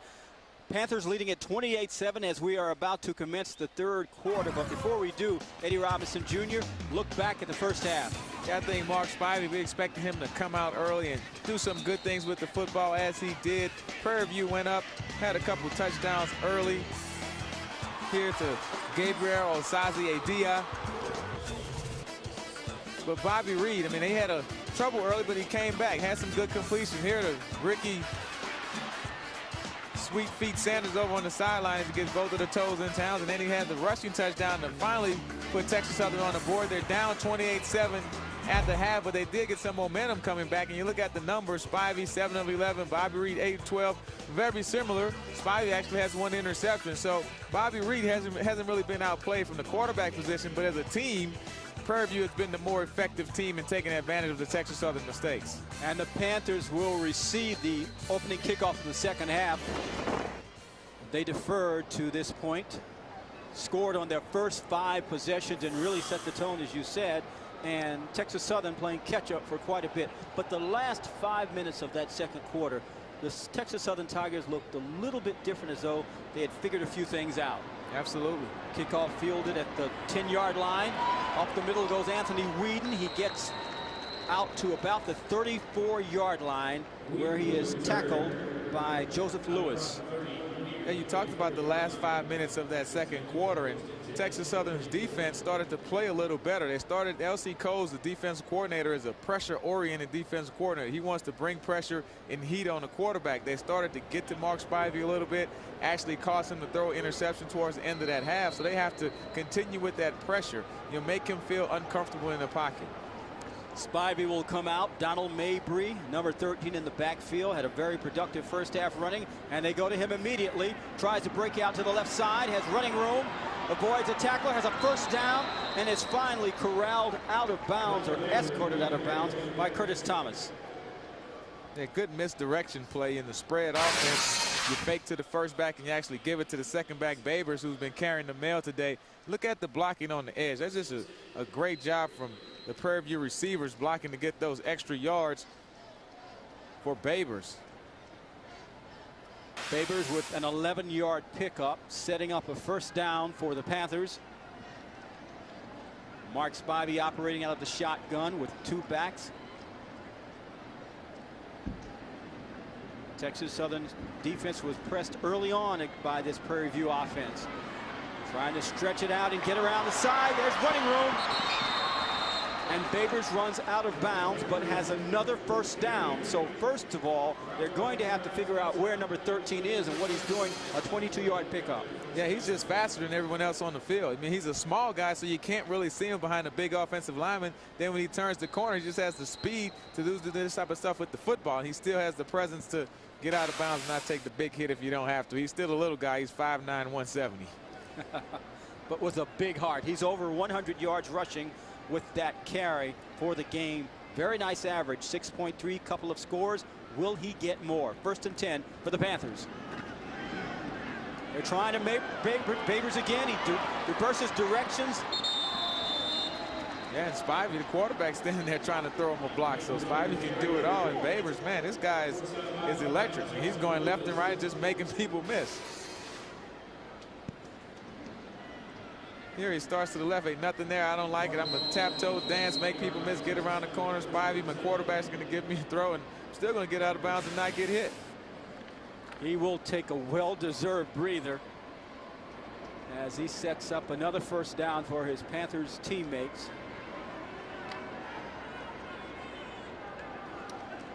First down. Spivey looking to the air. Under pressure, steps up.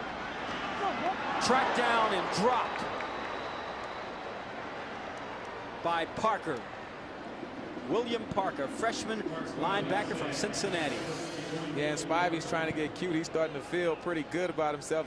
He's doing a good job in the pocket, but now you have to get out of there. And from the backside, William Parker gets a big hit on him. Lucky he's able to hold on to that football. Only a freshman from Cincinnati, Ohio. Of course, L.C. Coles, Johnny Coles are from Dayton, Ohio, so they have a lot of connections in that Ohio area, and they still recruit players from that area. So the loss of 6 sets up 6 and 16 for Prairie View A&M. Opening moments of the third quarter. Panthers leading at 28-7 in the Labor Day Classic. Nice bit of running. There is a flag on the play.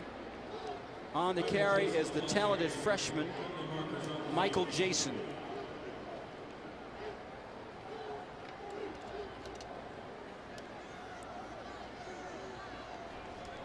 Holding, number 66 on the offense. We're penalized 10 yards from the spot of the foul and replay second down.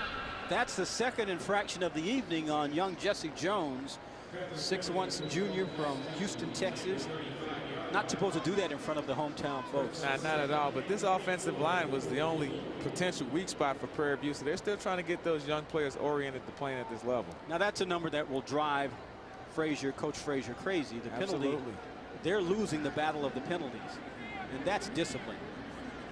So it's 2nd and 24. Spivey has a man open momentarily, but is picked off. by DeMarcus Washington. His second interception of the evening. He has running room. He's still on his feet. Eluding tackles like an all-star running back. Washington finally drugged down. A touchdown saving tackle. A 58-yard interception and return for DeMarcus Washington.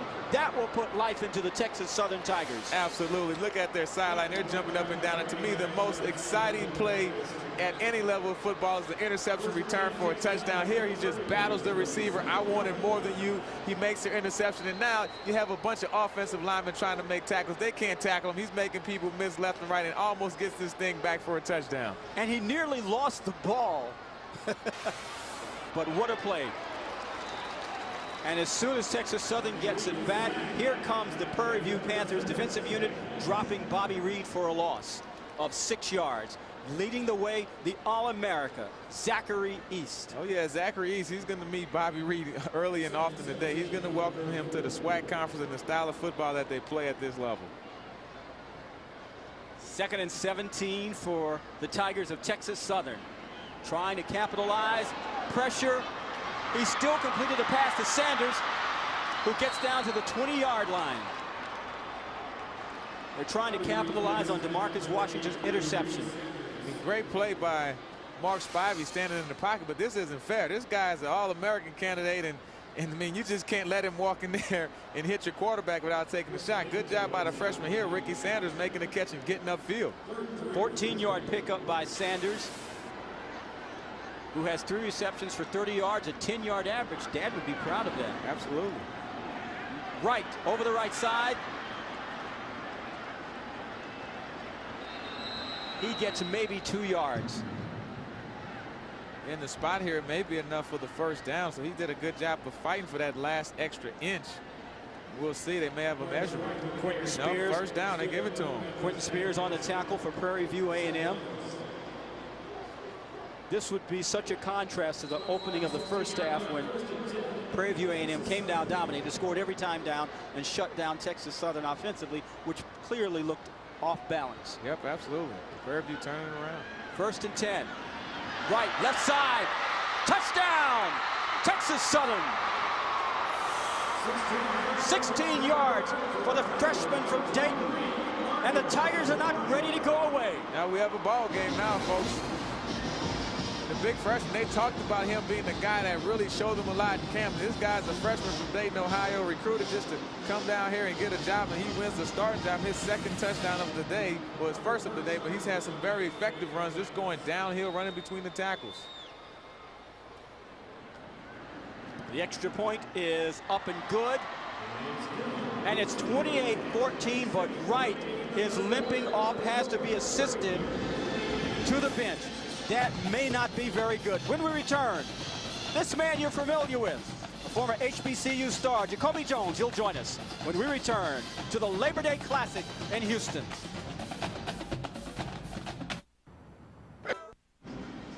Welcome back to the Labor Day Classic. Prairie View A&M leading Texas Southern 28-14, but the Texas Southern Tigers have just scored, and they may have momentum on their side. 10:20 to go in the 3rd quarter, along with Eddie Robinson Jr. and a special guest, Jacoby Jones. I'm Dwayne Ballin. Jacoby Jones, Houston Texans, played at Lane College. You played for Johnny Cole, who is now trying to bring back the program and his alma mater. What do you think of that man and the job he may do there? Johnny Cole is a man with great courage. I mean, he ain't gonna back down from nothing. So when he got a job up, he gonna go get it. And this is a challenge for him too. But he did it at Lane. What did he do at Lane that convinced you guys you could win? The first thing he did, he came in and he had some discipline. Mid-air guys cut their hair off, clean shave. That's the first thing he did. And once he got the discipline going, everybody followed in his footsteps. Well, you're almost like a father figure.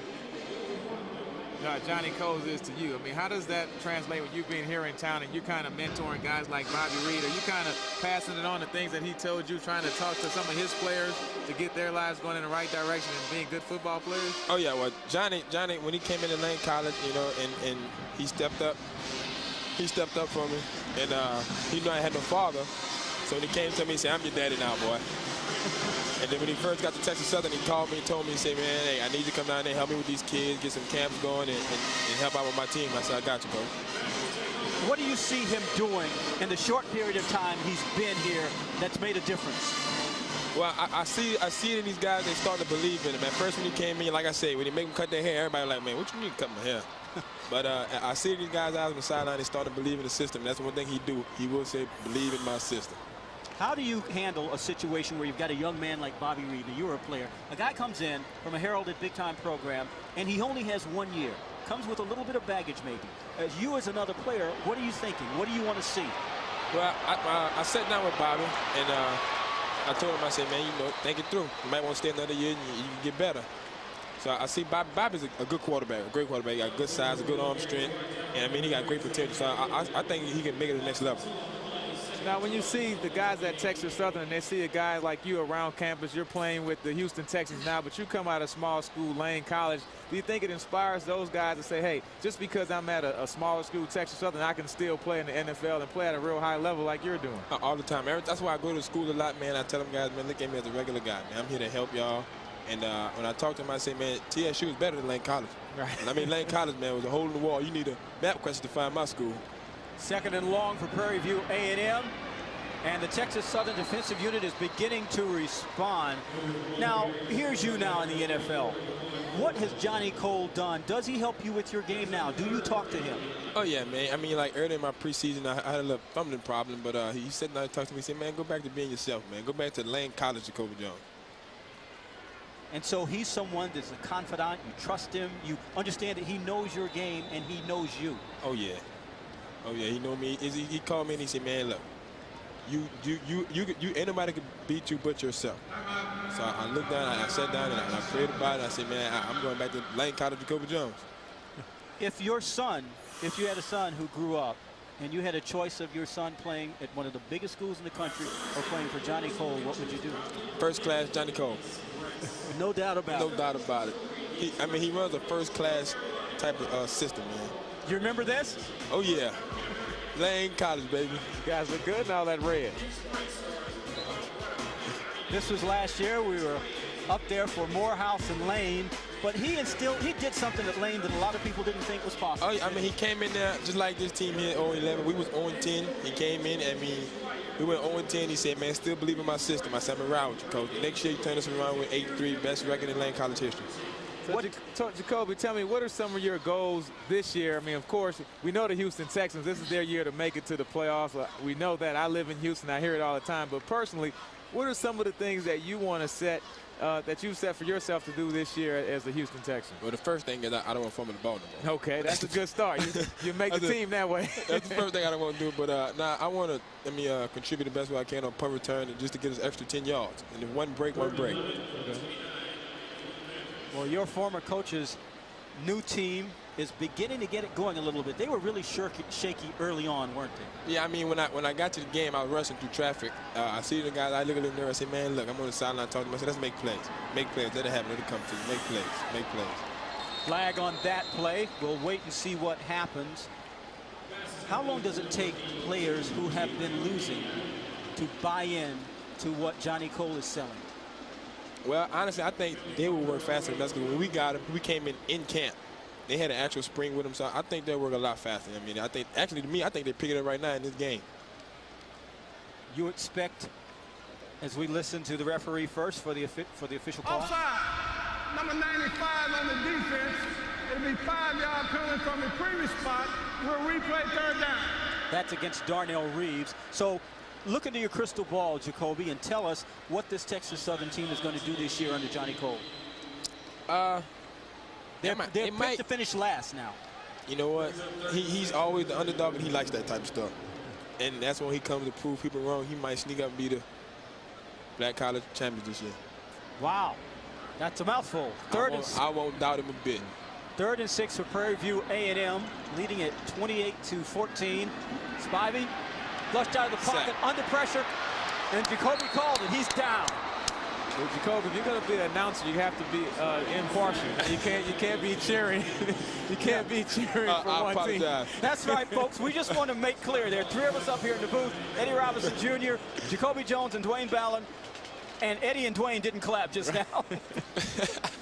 But Texas Southern, I mean, that defense, they've really stepped up. I mean, it's a totally different team from the first half. That last 5 minutes of the second quarter and starting off in the third quarter has been all Texas Southern. That James Peters sack forces Prairie View A&M to punt. I will say number 2 is special. William Osborne. He's special. You like him. He has the ball. He has speed. He's special. He breaks a tackle. He's special. He's at the 50. Did I call it? Said he was special. Did I call it?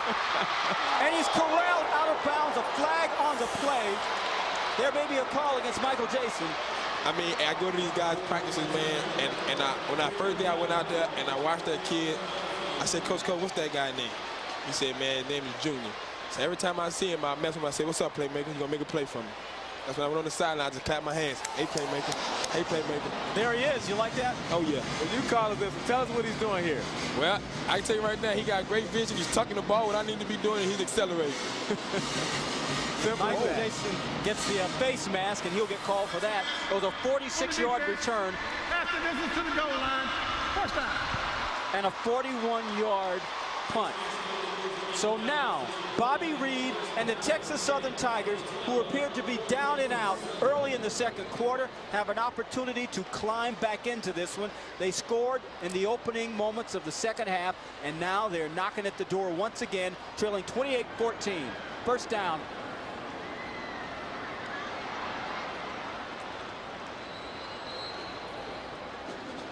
Two-yard pickup. Marcus Wright, who scored for the Texas Southern Tigers on the opening plays of the second half, is not in the game right now. We saw him limp off. Now, what do you think about Bobby Reed as far as his confidence as a player? I mean, you've been around him during the summer and now in the fall, and you can see we know he has talent, but as a player, does he have that confidence level to perform at this level and make big plays like he was doing back at Oklahoma State? Oh, yeah, man. I look at the guy when I talk to him, and I can tell by his swagger. I can tell by his swagger, man. The guy sits back in the pocket and throw the ball with ease. I watch him in practice how he just toss the ball around like it's nothing. Will definitely be a great story. I mean, Bobby Reed in 06 was one of the best quarterbacks across the country. In 07, things fell off. So if he can get this thing turned back around in 08, I mean, he could benefit as far as his draft position potentially in the NFL and also Texas Southern at the same time. Oh, yeah. Marcus Wright has returned to the game, the aforementioned freshman running back.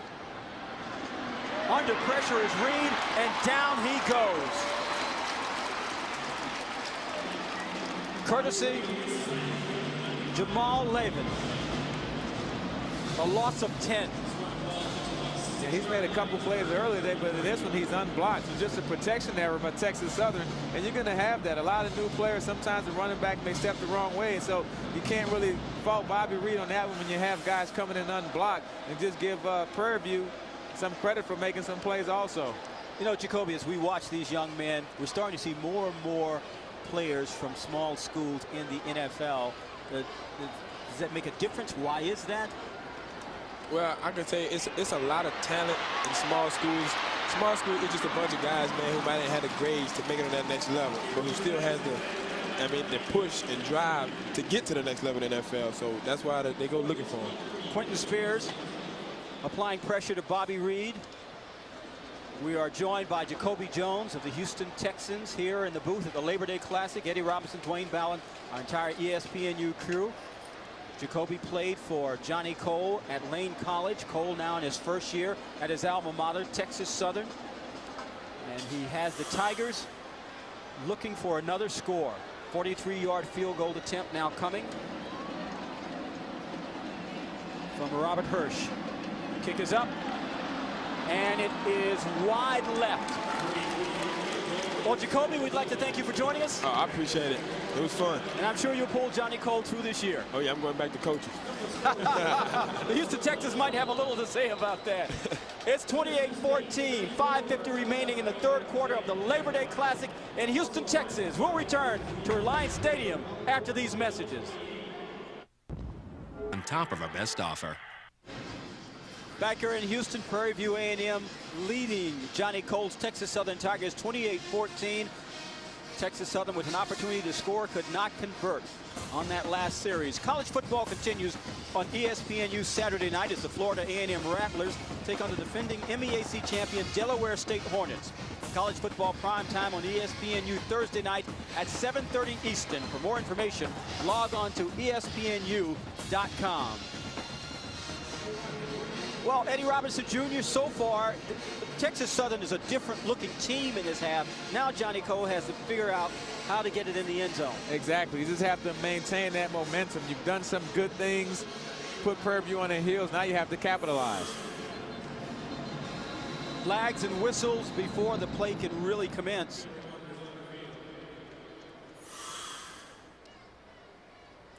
They may have Texas Southern with one too many players, as he tries to trot off and nobody sees him.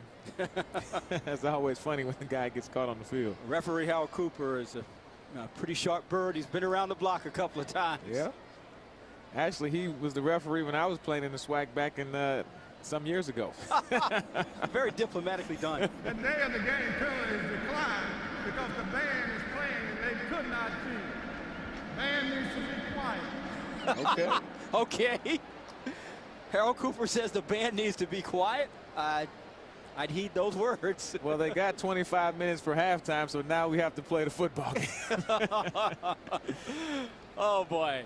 Eugene Robinson, our entire ESPNU crew, and Dwayne Ballin here in Houston, Texas at Reliant Stadium. The 24th Labor Day Classic, 62nd meeting overall between these two fine institutions. Mark Spivey, 7 for 12, 102 yards as the redshirt senior quarterback. Had an outstanding first half. Second half, it's been a little bit interesting. Texas Southern's defensive unit under the tutelage of L.C. Coles has made a difference. Witness this play. Bit tougher there. James Peters has actually been coming to life. Number 50, the junior from Baltimore. He's been quite active in this second half. Well, I tell you what, Texas Southern, their entire team is not short of talent. It's just a matter of guys gelling together, getting back into football form. Some guys are transferring from different schools, some young players, but these guys can play some football. And L.C. Coles, and I can't say too much about him as a defensive coordinator type of things. You know, a former head coach to lead your defense like that, a very big advantage for Texas Southern's program. 5:10 remaining in the third quarter. It is 2nd and 4. Over the right side, great pursuit by the defense. And Donald Babers escapes out of bounds with his life.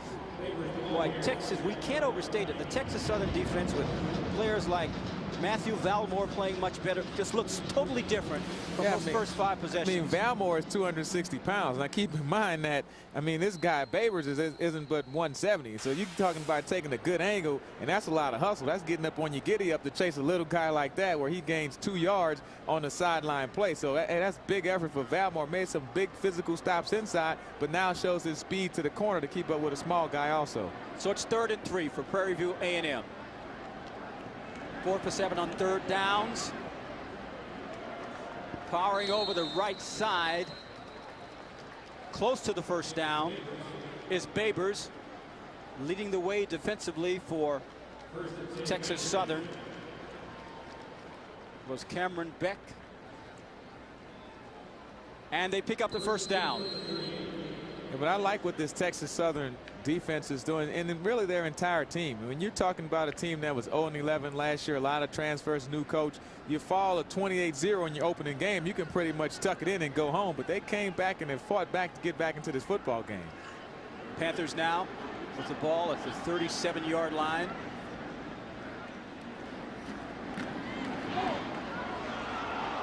There might be a loose ball down on the field. It was loose, but it was recovered quickly and alertly by Marion Allen. Where that's James Deacle. One thing I'm noticing from Texas Southern, they started off with a 3-man line. L.C. Coles is traditionally a guy that has 3-man line and 4 linebackers. Now they're switching to a 4-man line, and you can see the linebackers are more at the point of attack. And so you have more guys in the box to stop that running game. And that ball was on the ground, and Prairie View was fortunate to get that recovery. James Deacle recovering the Michael Jason fumble. 2nd and 8. for Prairie View A&M. Babers back and just beyond the original line of scrimmage, pickup of 2. DeJuan Fulham leading the way defensively for Texas Southern. You know, L.C. Coles and Johnny Coles, that's an interesting dynamic, because now the younger brother is the head coach and the older brother is the assistant, when before it was reversed. Johnny was on L.C.'s staff. Yeah, in a number of places. I mean, they won the OVC at Tennessee State in that role, and also at Alabama State. So these guys have been together for a number of years, and Johnny has always been the understudy. So now Johnny is the head coach, and the older brother is the assistant. 3rd and 6. Spivey will tuck it away and try to run, but he is stopped quickly by Fulham, who's really stepping up. And there's LC. And LC, we know the difference between head coach and assistant coach. He doesn't have to shake hands and get headaches. Exactly. I mean, basically they have the same roles, because LC pretty much runs the defense. When he was the head coach, he ran the defense, and Johnny is the offensive guy, so he runs the offense. So they still have that exact same role, but now it's Johnny that has to go to all the meetings with the presidents and do the fundraisers. Would that dynamic work as well if they were not brothers? Because still you have a head coach's mentality. Yeah, exactly. And you're an assistant. Yeah. But you can't have egos. You just have to want to win. Shanked punt. And that's going to set up Texas Southern in pretty good field position. Pedro Ventura with a big mistake there. Can Johnny Coles Tigers capitalize on it? We'll find out when we return to Houston.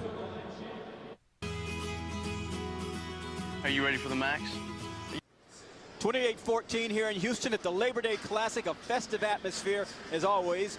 Zachary East, the All-America linebacker for Prairie View A&M, has been good as advertised. Eddie? Yeah, and he's met Bobby Reed early and often. You can see here he got a big hit. I'm told him, hey, how you doing, Mr. Reed? Welcome to the SWAC. And now another play right here, a coin across the middle, trying to throw it to the tight end, not in the middle of my field. And you're not going to block me. I'll still force him out of the pocket and force a hurry. And once again, they don't block him. He goes up the middle and get a big hit on Bobby Reed. So I think at some point, Bobby Reed's going to have to tell his offensive lineman, keep an eye on number 7, please.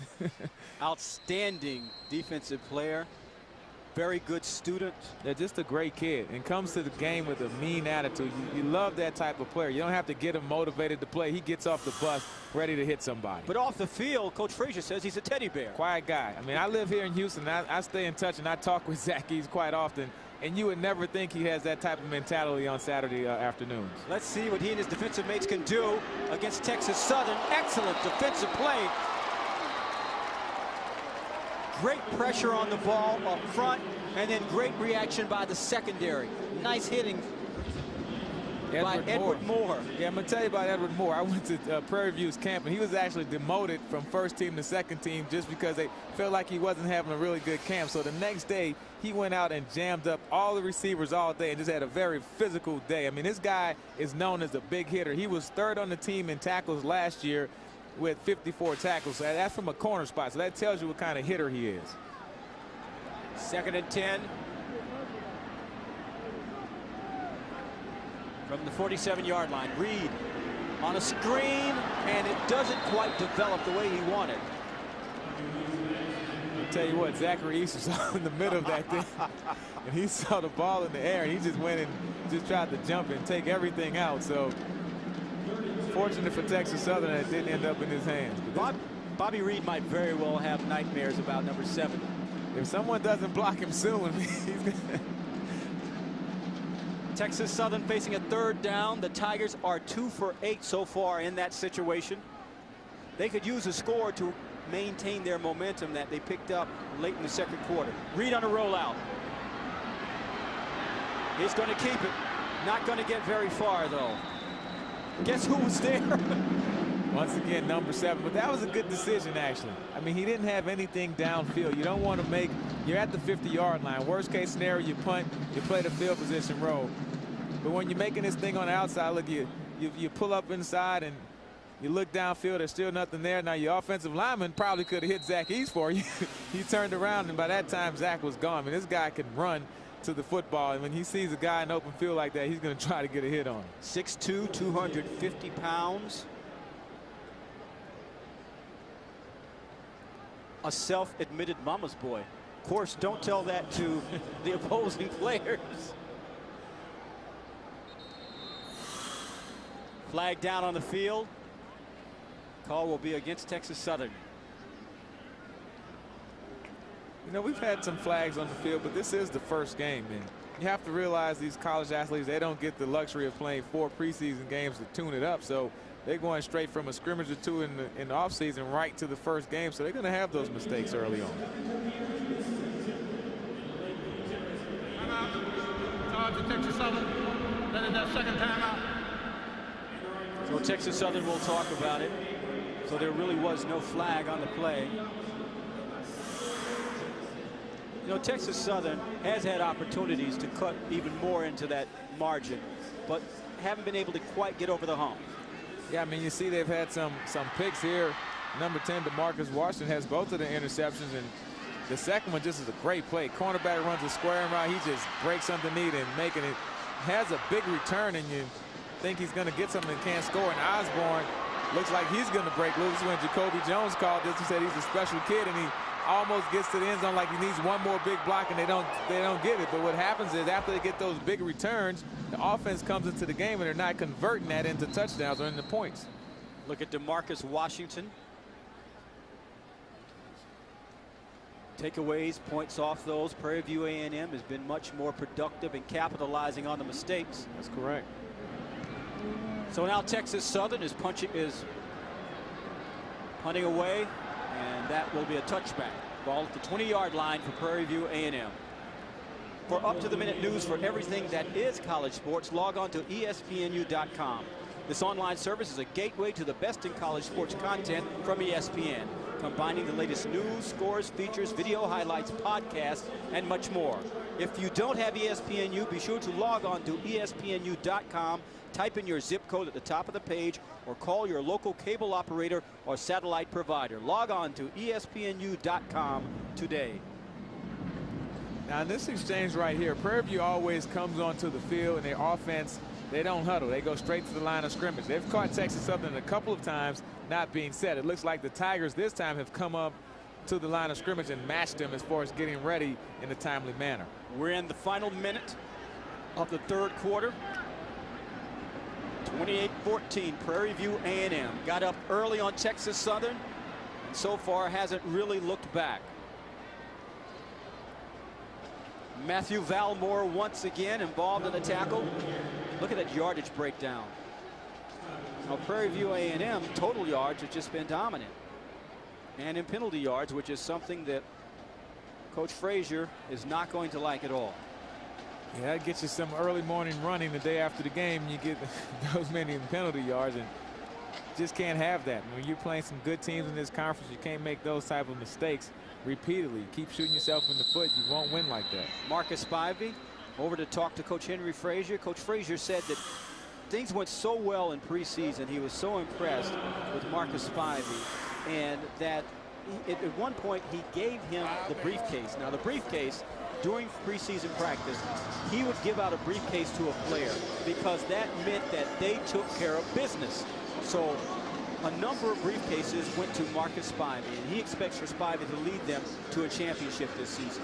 This guy, when you look at him, he's a very smart kid. He's a tall kid, so just his stature alone promotes leadership, and the rest of the players really respond to him. He's a 6-year player. He had 2 medical, red shirt and a medical red shirt, so he got an extra year back. So this guy's a little bit more mature than the average kid on campus. So I mean, here's a guy who you can really look onto to lead your offense, and then he's a talented guy too. You know, you need a leader who can also play well, and he does both of those things. 6'5", 180-pound player in graduate school. And this offense of Prairie View A&M, by the way, Coach Frazier told us it has a bit of a chip on its shoulder because coming into the season, everyone talked about this outstanding defense, and they wanted you to know we can play a little bit also.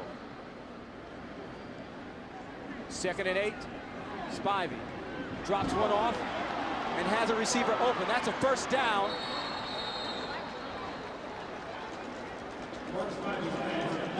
Kamiko Andrews, a 21-yard pickup. I tell you what, well-used timeout by the Prairie View Panthers. Here you just see a miscommunication by Texas Southern because they don't have anyone carrying the flat area. So Spivey does a smart thing, finding an open receiver, and he gets upfield for a big gain. Texas Southern, you sensed, had an opportunity Has that opportunity gotten away? We'll find out. We are now at the end of 3 quarters. It's 28-14. Marcus Spivey and the Prairie View A&M Panthers are on the march once again. The final quarter when we return to Houston.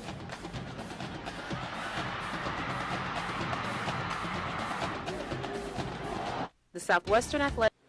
Our broadcast partner has abandoned us, Eddie Robinson Jr. Jacoby Jones back on the sideline as an assistant coach to Johnny Cole.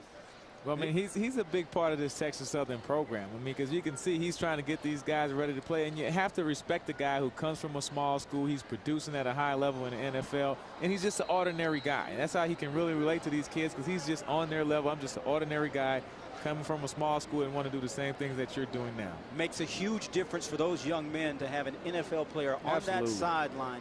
They listen. The ears perk up a little better when someone like that is telling you the wisdom.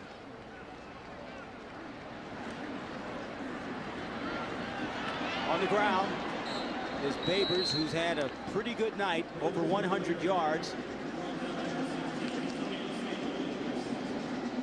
Yeah, over 100 yards and 2 touchdowns. I mean, Babers was the leading rusher last year. You wouldn't expect a guy that small to be able to tote the mail for as long as he has, but when he's bouncing to the outside, he really doesn't take a lot of hits. I mean, the guy is fast and very elusive, and he does a good job of keeping himself out of positions where he can take the brunt of those defensive blows. Native of Houston. Pickup of 4, 2nd and 6 for the Panthers of Prairie View A&M. Leading at 28-14 here in Houston. Once again, it's Kamiko Andrews. Maybe he and Spivey have figured something out. Pickup of 12. I like the way Spivey, when he's at his best, he's doing this right here. He gets the ball out of his hands, and he gives his receiver a chance to make a play. There, Kamiko Andrews is making the guy miss and getting up the field, but early on late in that 2nd quarter, when Spivey started having trouble, threw a couple of interceptions, when he holds on to the ball for a very long time, he gets unsettled in his pocket. But when he has his mind made up, like I'm going to read 1 or read 2, he catches the ball, he releases it quick. He's very effective when he does those things. Andrews taking a breather, a big target at 6'5", 220 pounds. The seniors from Miami. 1st and 10. Babers, right side, powering his way up close to the 37-yard line. And at the bottom of that pile is Matthew Valmore, who's really had a good game. Yeah, very good game. He's done a good job of not only stopping the run inside, he's always also chased Babers down to the sideline. I mean, a couple of these guys, you look at like Fulham, DeJuan Fulham, DeMarcus Washington with the 2 interceptions. A lot of good players on this Texas Southern defense. Babers kind of limping off, maybe has a cramp or so, even though we're inside. It still can get humid in these dome stadiums sometimes. Henry Frazier does not want to see that. He hopes that is the case, nothing more. 2nd and 6 for the Panthers. Out of the shotgun, Spivey under pressure, and down he goes. Well-timed blitz. Very good call. I mean, what DeJuan Fulham did on that one, most times blitzers give it away. They try to blitz too early and the offense can pick it up. He timed it up perfectly. And once all of the offensive linemen got engaged with someone, then he comes free. No one is there to pick him up, maybe a blocking assignment. He does a great job of also making the tackle. Loss of 6. Now 3rd down for Prairie View A&M. The Panthers are 5 of 9 in 3rd down positions. It's probably just a cramp. That's what it looks like. I tell you what, over 100 yards and 2 touchdowns, and he has the right to get a cramp. Let's see if his teammates can convert the 1st down while he's out. Out of the shotgun, once again under pressure. Nice screen. There are blockers, and there's a flag. There may have been a face mask. Well, there was a harsh call by one of the big offensive linemen from Prairie View. I don't know if that's big Jesse Jones, and I think he has a couple penalties on his back already. He does. He has 2. I'm not going to try to jinx him and give this one to him. Also, we'll let referee Harold Cooper make the call. Holding on the offense. Number 66, 10 yards on the spot of the 5. How much of that is fatigue? Well, I think that's just frustration. That's a 2-point takedown right there. But some of it is when you're a big guy I mean, you got to admit, this guy's 300 pounds. He ran 20 yards to make a block. And you get those little guys, and they start moving out of your way, and they try to dance and everything. You want to hit something. So if you can't hit them, you're going to grab them. I'm going to hit somebody. I ran 20 yards to make a hit. I'm going to hit somebody. Well, let's hope this time he hits him within the confines of the rule. Well, that's what Coach Frazier would like. 3rd and 18 for the Panthers, who lead at 28-14 here in Houston. Labor Day Classic. Little counter, misdirection. There's another flag on the play. Room to roll. And another flag on the play. And a touchdown on the play. So we'll have to sort this out. You have some handkerchiefs down at the 50-yard line, another one down at the 25-yard line. So that's the freshman Michael Jason. But wait a minute. That 51 yards may not stand.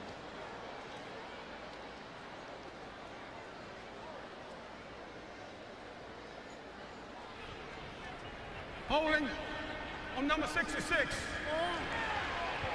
We got holding on number 1. The holding on number 1 is declined. We'll penalize the holding on number 66 from the spot of the foul. It'll be 10 yards back. Replay, 3rd down.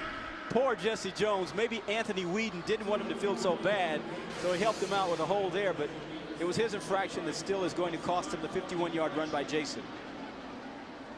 Yeah, and you know what? I think some of it can be fatigue. You can see, yeah, that's a hold right there. So I mean, the referees have to throw the flag. So you can't be upset about it if you Prairie View, your guys are holding, they get caught, you have to pay the price. But Jesse Jones, some of it probably is fatigue. When you're a big guy, you start leaning with your hands and not moving your feet as much to get in position, and because you're tired. So that's one of those things you have to work through. But you can't have those type of mistakes if you want to be a good team and compete for a conference championship. I suspect Messer Jones will do a bit of running in practice on Monday. Yeah, they'll probably tomorrow morning early. Out of the backfield, not going very far, is the freshman Jason again. Reeves on the tackle. Jones, he's coming off the field. Well, big fella, we know you're tired. So he probably deserves a break. Well, he probably doesn't want to run to that Prairie View sideline either. He's going to avoid Coach Frazier. Oh, There's absolutely. no way he's going to walk anywhere near him. I wouldn't. I'd have kept my helmet on just to make sure I didn't get hollered at. Punting unit on for the Panthers. Ventura didn't have a very nice punt the last time he was up. He shanked it. This one low and away, so Osborne will not have the opportunity to return it.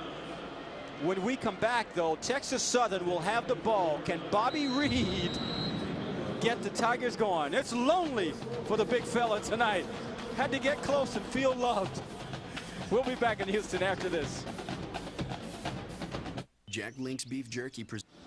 That's the trophy for the 24th annual Labor Day Classic. Prairie View A&M is positioned to take it home for the 2nd straight year. 28-14, they lead the Texas Southern Tigers. See the future stars of football today when ESPNU delivers high school football action Friday night as the Armwood Hawks take on the Plant Panthers in a Sunshine State showdown. Old Spice High School Showcase presented by Nike on ESPNU Friday night at 8 p.m. Eastern. For more information, log on to ESPNU.com. That should be a nice one. Those two teams are separated by about 10 miles west of Tampa. Johnny Cole trying to figure things out. Texas Southern's not out of this one yet, but time will become a factor soon. Have to capitalize on opportunities, though, something they haven't done with enough frequency. That'll be the talk tomorrow morning if they don't win this football game. So Bobby Reed and his offensive mates begin this series inside their 25. Reed tucking it away under pressure. It's amazing he was able to get out of bounds because there were a lot of dark jerseys all around him, led by Jamal Lavin. It was a loss of 1. Yeah, Jamal Lavin, but ultimately it was Zachary East that's running him out of bounds. There must be a magnet on that number 7 attracting him to that number 1 jersey, because it seems like every time Bobby Reed gets out of the pocket, Zachary East is right there to stop him. East will graduate in December. Great student, as we said, but that's not early enough for Bobby Reed. And both of those guys prepped here in Houston. Of course, you know, Bobby Reed went on to Oklahoma State and came back home, and Zachary East went to Jack Gates High School. So 2 local guys playing against each other. Loss was called too. 2nd and 12. Has a man open, but he overthrows him. There was nothing between Osborne and the end zone but open air if he had put it there. Yeah, I mean, it's hard to overthrow William Osborne. He's the 200-meter SWAC champ in track, so this guy can run. And Jacoby Jones talked to us earlier that he's a special kid. Look at him. He's just going upfield, get a little holding, but that ball is thrown on target. That's a touchdown. That's a big play, and that's what they need. He had Edward Moore beat. So now it's 3rd down for Texas Southern. Tigers have not had very good luck in 3rd down situations. 2 of 9 so far in the game.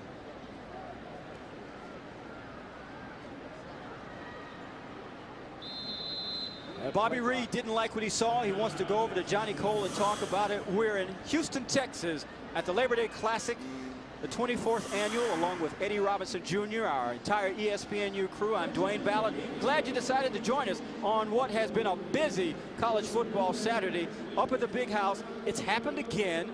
This time it's Utah pulling the upset, although Michigan's not ranked in preseason. Wolverines, 2nd straight season opener. How about East Carolina over Virginia Tech?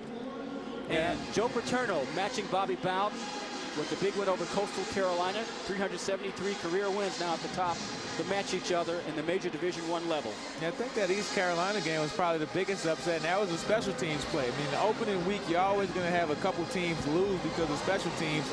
Virginia Tech has the game in hand with 2 or 3 minutes left. They get the punt blocked in return for a touchdown, and they wind up losing the game at home. And then Bowling Green upsets number 25 Pittsburgh at home, and they knocked them off, and it wasn't that close. Bowling Green dominated them, so it wasn't the greatest day for the ranked teams. But back to that East Carolina game for a moment. The Atlantic Coast Conference is not looking very good right now. North Carolina State on Thursday night was really blasted by South Carolina. Maryland didn't look particularly good against Delaware at home. Virginia Tech loses, and you know, North Carolina is having a time with McNeese State. So it hasn't been the greatest of days. That was nearly picked off.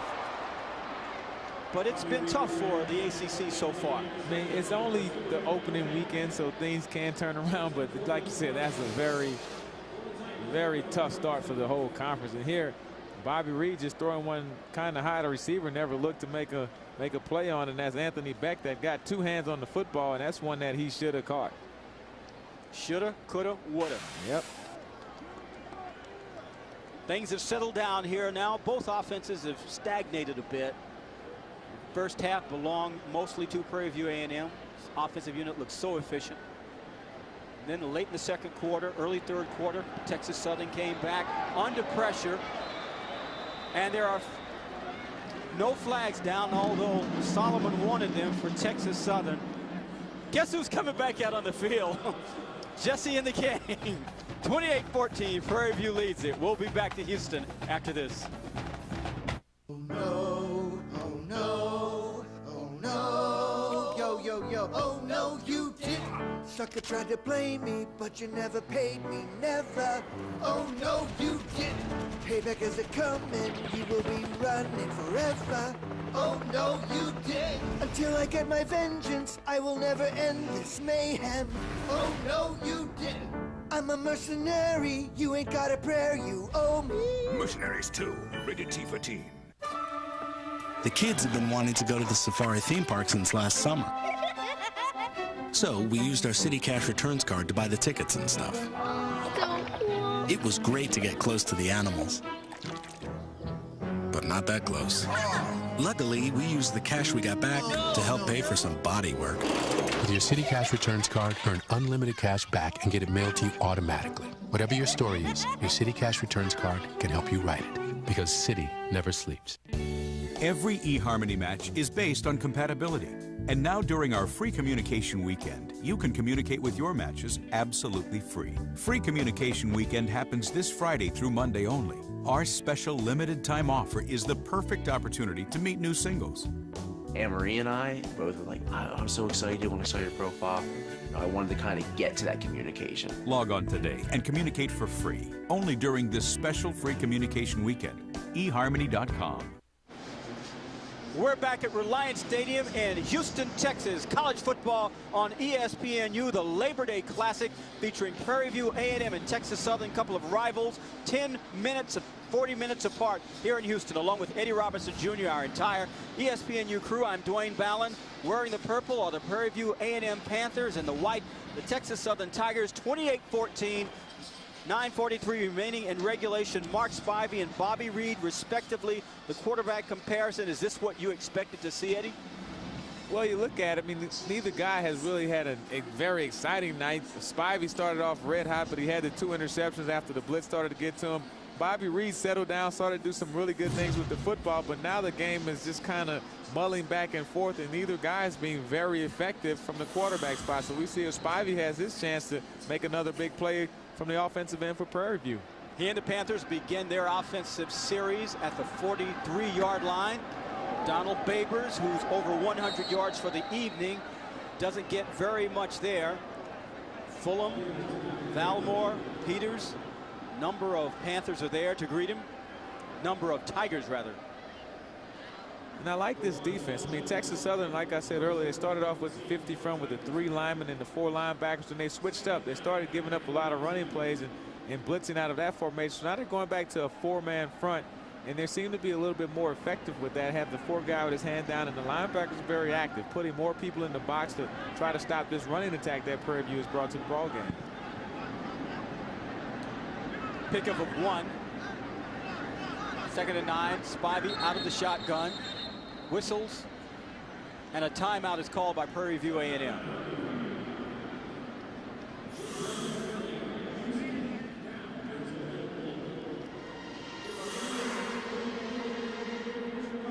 College football continues on ESPNU Thursday night as the Florida A&M Rattlers take on the defending MEAC champion Delaware State Hornets. College football primetime on ESPNU Thursday night at 7:30 Eastern.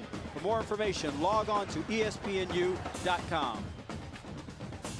Florida A&M started their season off with a win over Alabama State today, so they'll go into that game 1-0, and the advantage to Delaware State is they haven't played a game this weekend, so that'll be their opening night game at home on a Thursday night. So to me, that's almost a setup game for Florida A&M when you're going on the road. They get their first game at home on a Thursday night with almost like a week off and more time to prepare. So we'll see how that works out. It is Saturday 1 of college football, but never too early to start looking at polls. The Football Championship Series poll is formerly artist known to Division I AA. Appalachian State, the 3-time reigning champion, getting blasted by LSU today, but this is the way it ended up last year. Back to action here at the Labor Day Classic. 8:56 remaining in regulation. Prairie View A&M on the march. That's the freshman, Michael Jason, bouncing outside. First down and a touchdown saving shove. A 22-yard pickup. And we have been waiting for that to happen all evening.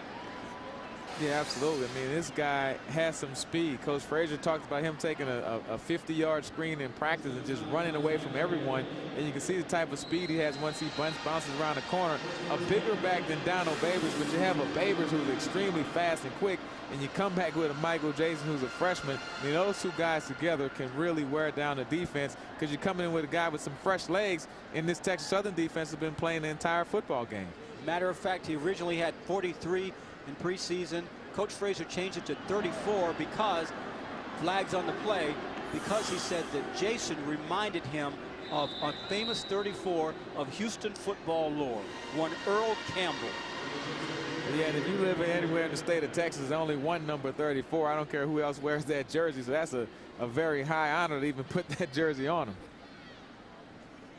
Told us he thought Jason was really that talented. Offside on the defense, number 44. 5-yard penalty from the previous spot. Replay, first down. That's against DeJuan Fulham. Back to Jason. He's big, 5'11", 230, a 4.4 40. Originally was headed for UCLA. Injuries curtailed that. And Coach Frazier thinks he really has a find in him. He was really singing his praises to us. There he is again, off the right side. You know, you can tell he makes you pay when you make contact with him. Curtis Thomas got up a little slow after the initial hit on it. Well, just look at his body lean. I mean, the guy just is always moving forward. Just a good athlete. You can tell the type of running back who has control over what he's doing. So just manages his body well, and gets in really good positions. Donald Babers gets to sit out. He's put in quite a productive evening, over 100 yards. And he can watch the young freshman with those fresh legs you mentioned go at it for a little while. 2nd and 3 for Prairie View A&M, leading it 28-14. Right up the middle and powering his way down close to a first down is Jason. He's stopped by William Parker. You think Babers might be done for the evening? 125 yards, 27 carries, couple of scores. Absolutely, especially if this drive ends in a touchdown for Prairie View. I mean, that's a very good day. 27 rushing. This guy isn't very big. For him to touch it that many times and have that type of success, and those 2 touchdowns, one he went over the top and hit the pylon, the other one he hit the corner and hit the pylon with the ball. So very effective running day for Babers. Showed a lot of speed and quickness. Out rushing Texas Southern all by his lonesome. 1st and goal. Touchdown, the big freshman, Michael Jason.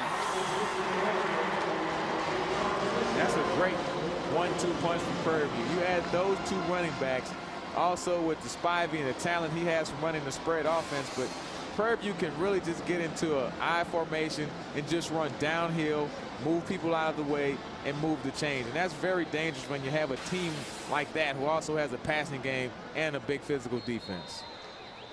Friends, we are telling you, Coach Henry Frazier could not stop talking about this young man. When we were visiting with him, he said this kid is special. We're still on the trial. And he has what it takes. Lower center of gravity, has speed, has power, gives a punch, takes a punch. He'll definitely be a guy to watch this entire year for Prairie View as he starts to get more and more comfortable with the offense and gets more carries in game situations. From Houston's Booker T. Washington High School. Extra point is up and good. No good. No good. First miss of the evening. Prairie View A&M leading it. We are in the 4th quarter, 34-14 at the Labor Day Classic.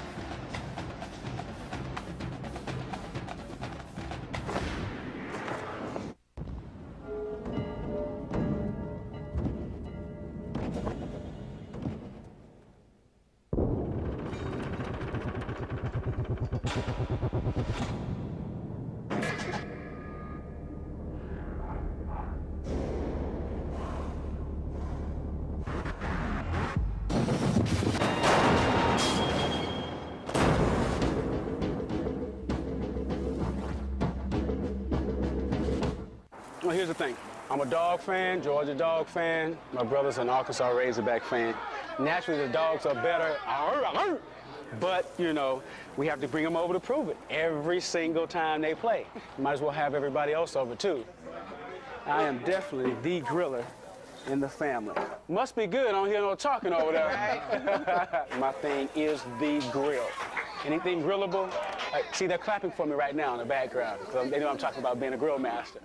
76 asked student filmmakers to give their spin on what makes our gasoline so great. Here's one of the scholarship-winning commercials. When your car's engine is coated with grime, it messes up the whole planet. But you can clean it up with the gasoline specially formulated to clean fuel injectors in just 5 tanks, reduce emissions, and above all, help maximize mileage. 76, get the spirit.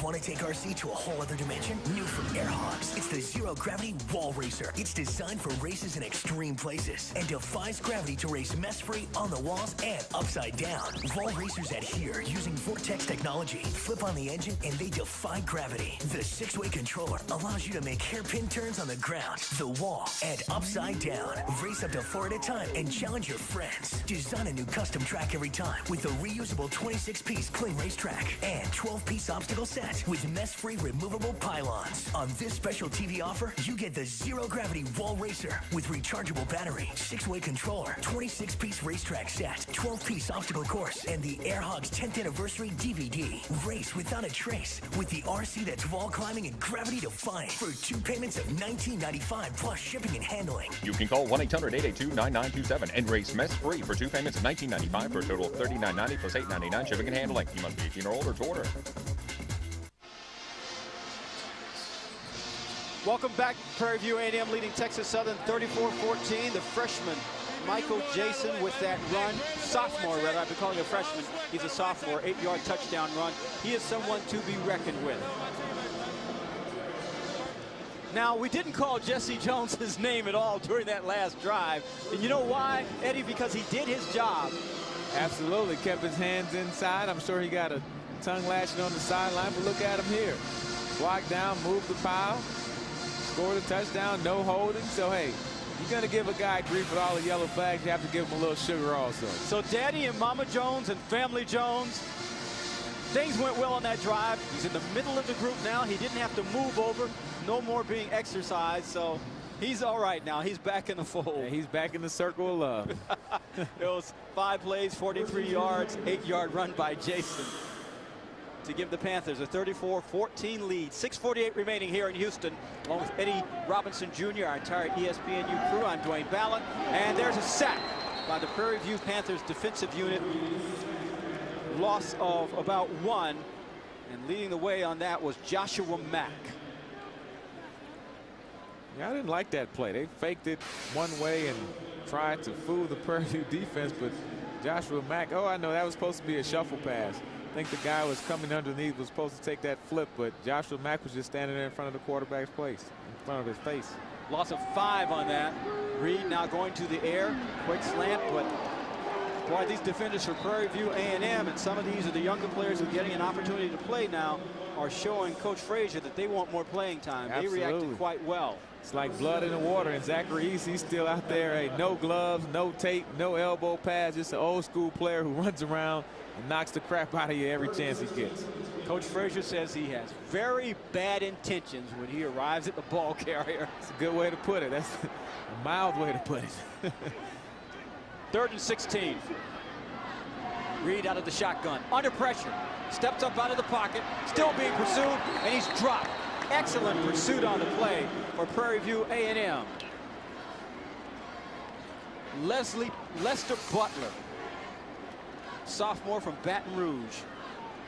And you can see the pressure. I mean, once you get a quarterback like Bobby Reed, you keep him in the pocket, just keep coming. And this guy's a talent. Once he gets moving, he can do some things. That's why you catch him before he gets started. With 7 sacks on the day, I mean, Highs Northern, the defensive coordinator for Prairie View A&M, hey, now he's going to start bringing the pressure. This guy is a blitz defense coordinator by nature. When you have a big lead, this is the time when you start dialing up all of those blitzes. Stephon Solomon had better look out because they're probably coming at him. He gets it away. Anthony Whedon backpedaling, fields it at the 26-yard line, eludes a few tacklers, and gets down to the 24-yard line where he is stopped by Marcus Richardson, punter, 46 yards, return of 7. Coach Frazier, it's okay to smile. Your guys are looking pretty good right now. The rushing offense has done its job for you. I mean, absolutely. You have to look at my guy here coming in for the score. Then you come back with Babers, who's bouncing out to the outside and finds the pylon going up over the top. Then he uses that speed, fakes inside, goes out. I'm the fastest guy to the end zone. I know where the pylon at. And finally, you come with the big sophomore, Michael Jason. Hey, no fair dodging. I'm coming right up the gut to give it 4 rushing touchdowns on the day. That's just a great job. And although Coach Frazier was a quarterback in high school, you look at me in college over at Bowie State. When he was at Bowie State in all his first 2 or 3 years here at Prairie View, he always had a run-oriented team. Run first, run first, run first. So also you see Spivey, and they run the spread offense with all the cute passes. He's a running guy by nature. That's what he really wants to hang his hat on. He wants a tough physical team that can run the ball when they want to. Henry Frazier has 22 starters back, we mentioned. 21 of those, though, have been with him their entire career. And Eugene, Eddie, he thinks that that makes a big difference in getting a winning tradition going here.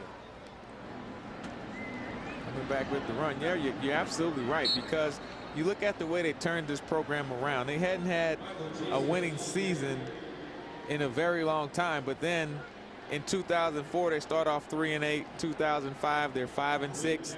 2006 they go back to 3-7, and bam, last year things finally started to really click and they go 7-3. So at that point you have guys who now expect to win. If they would have beat Grambling last year, they would have been in the SWAC championship game, and Grambling is the only team in the SWAC that Coach Frazier hasn't beaten in his 4-year tenure here. So that's the team that they're really focusing on, but they've beaten all of the big guys around the conference, the Jackson States and the Alabama A&Ms.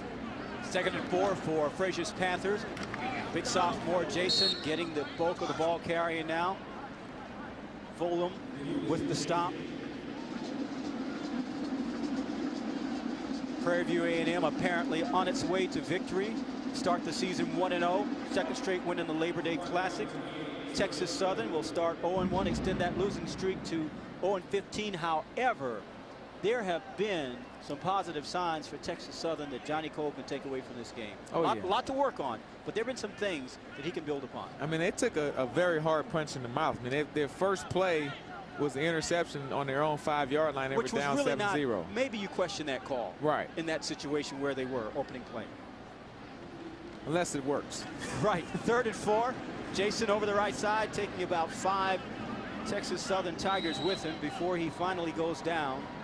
Once again, Fulham leading the way defensively. That's the kind of guy that Johnny Coles is. I mean, he makes those type of razzle-dazzle calls in those type of situations, and you can't be scared as a coach.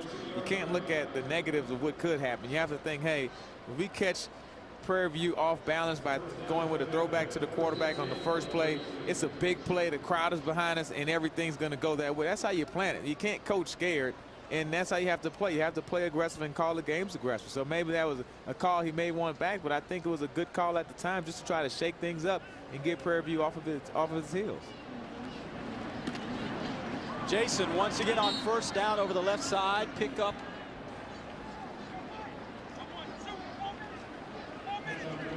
of about 7 on that play.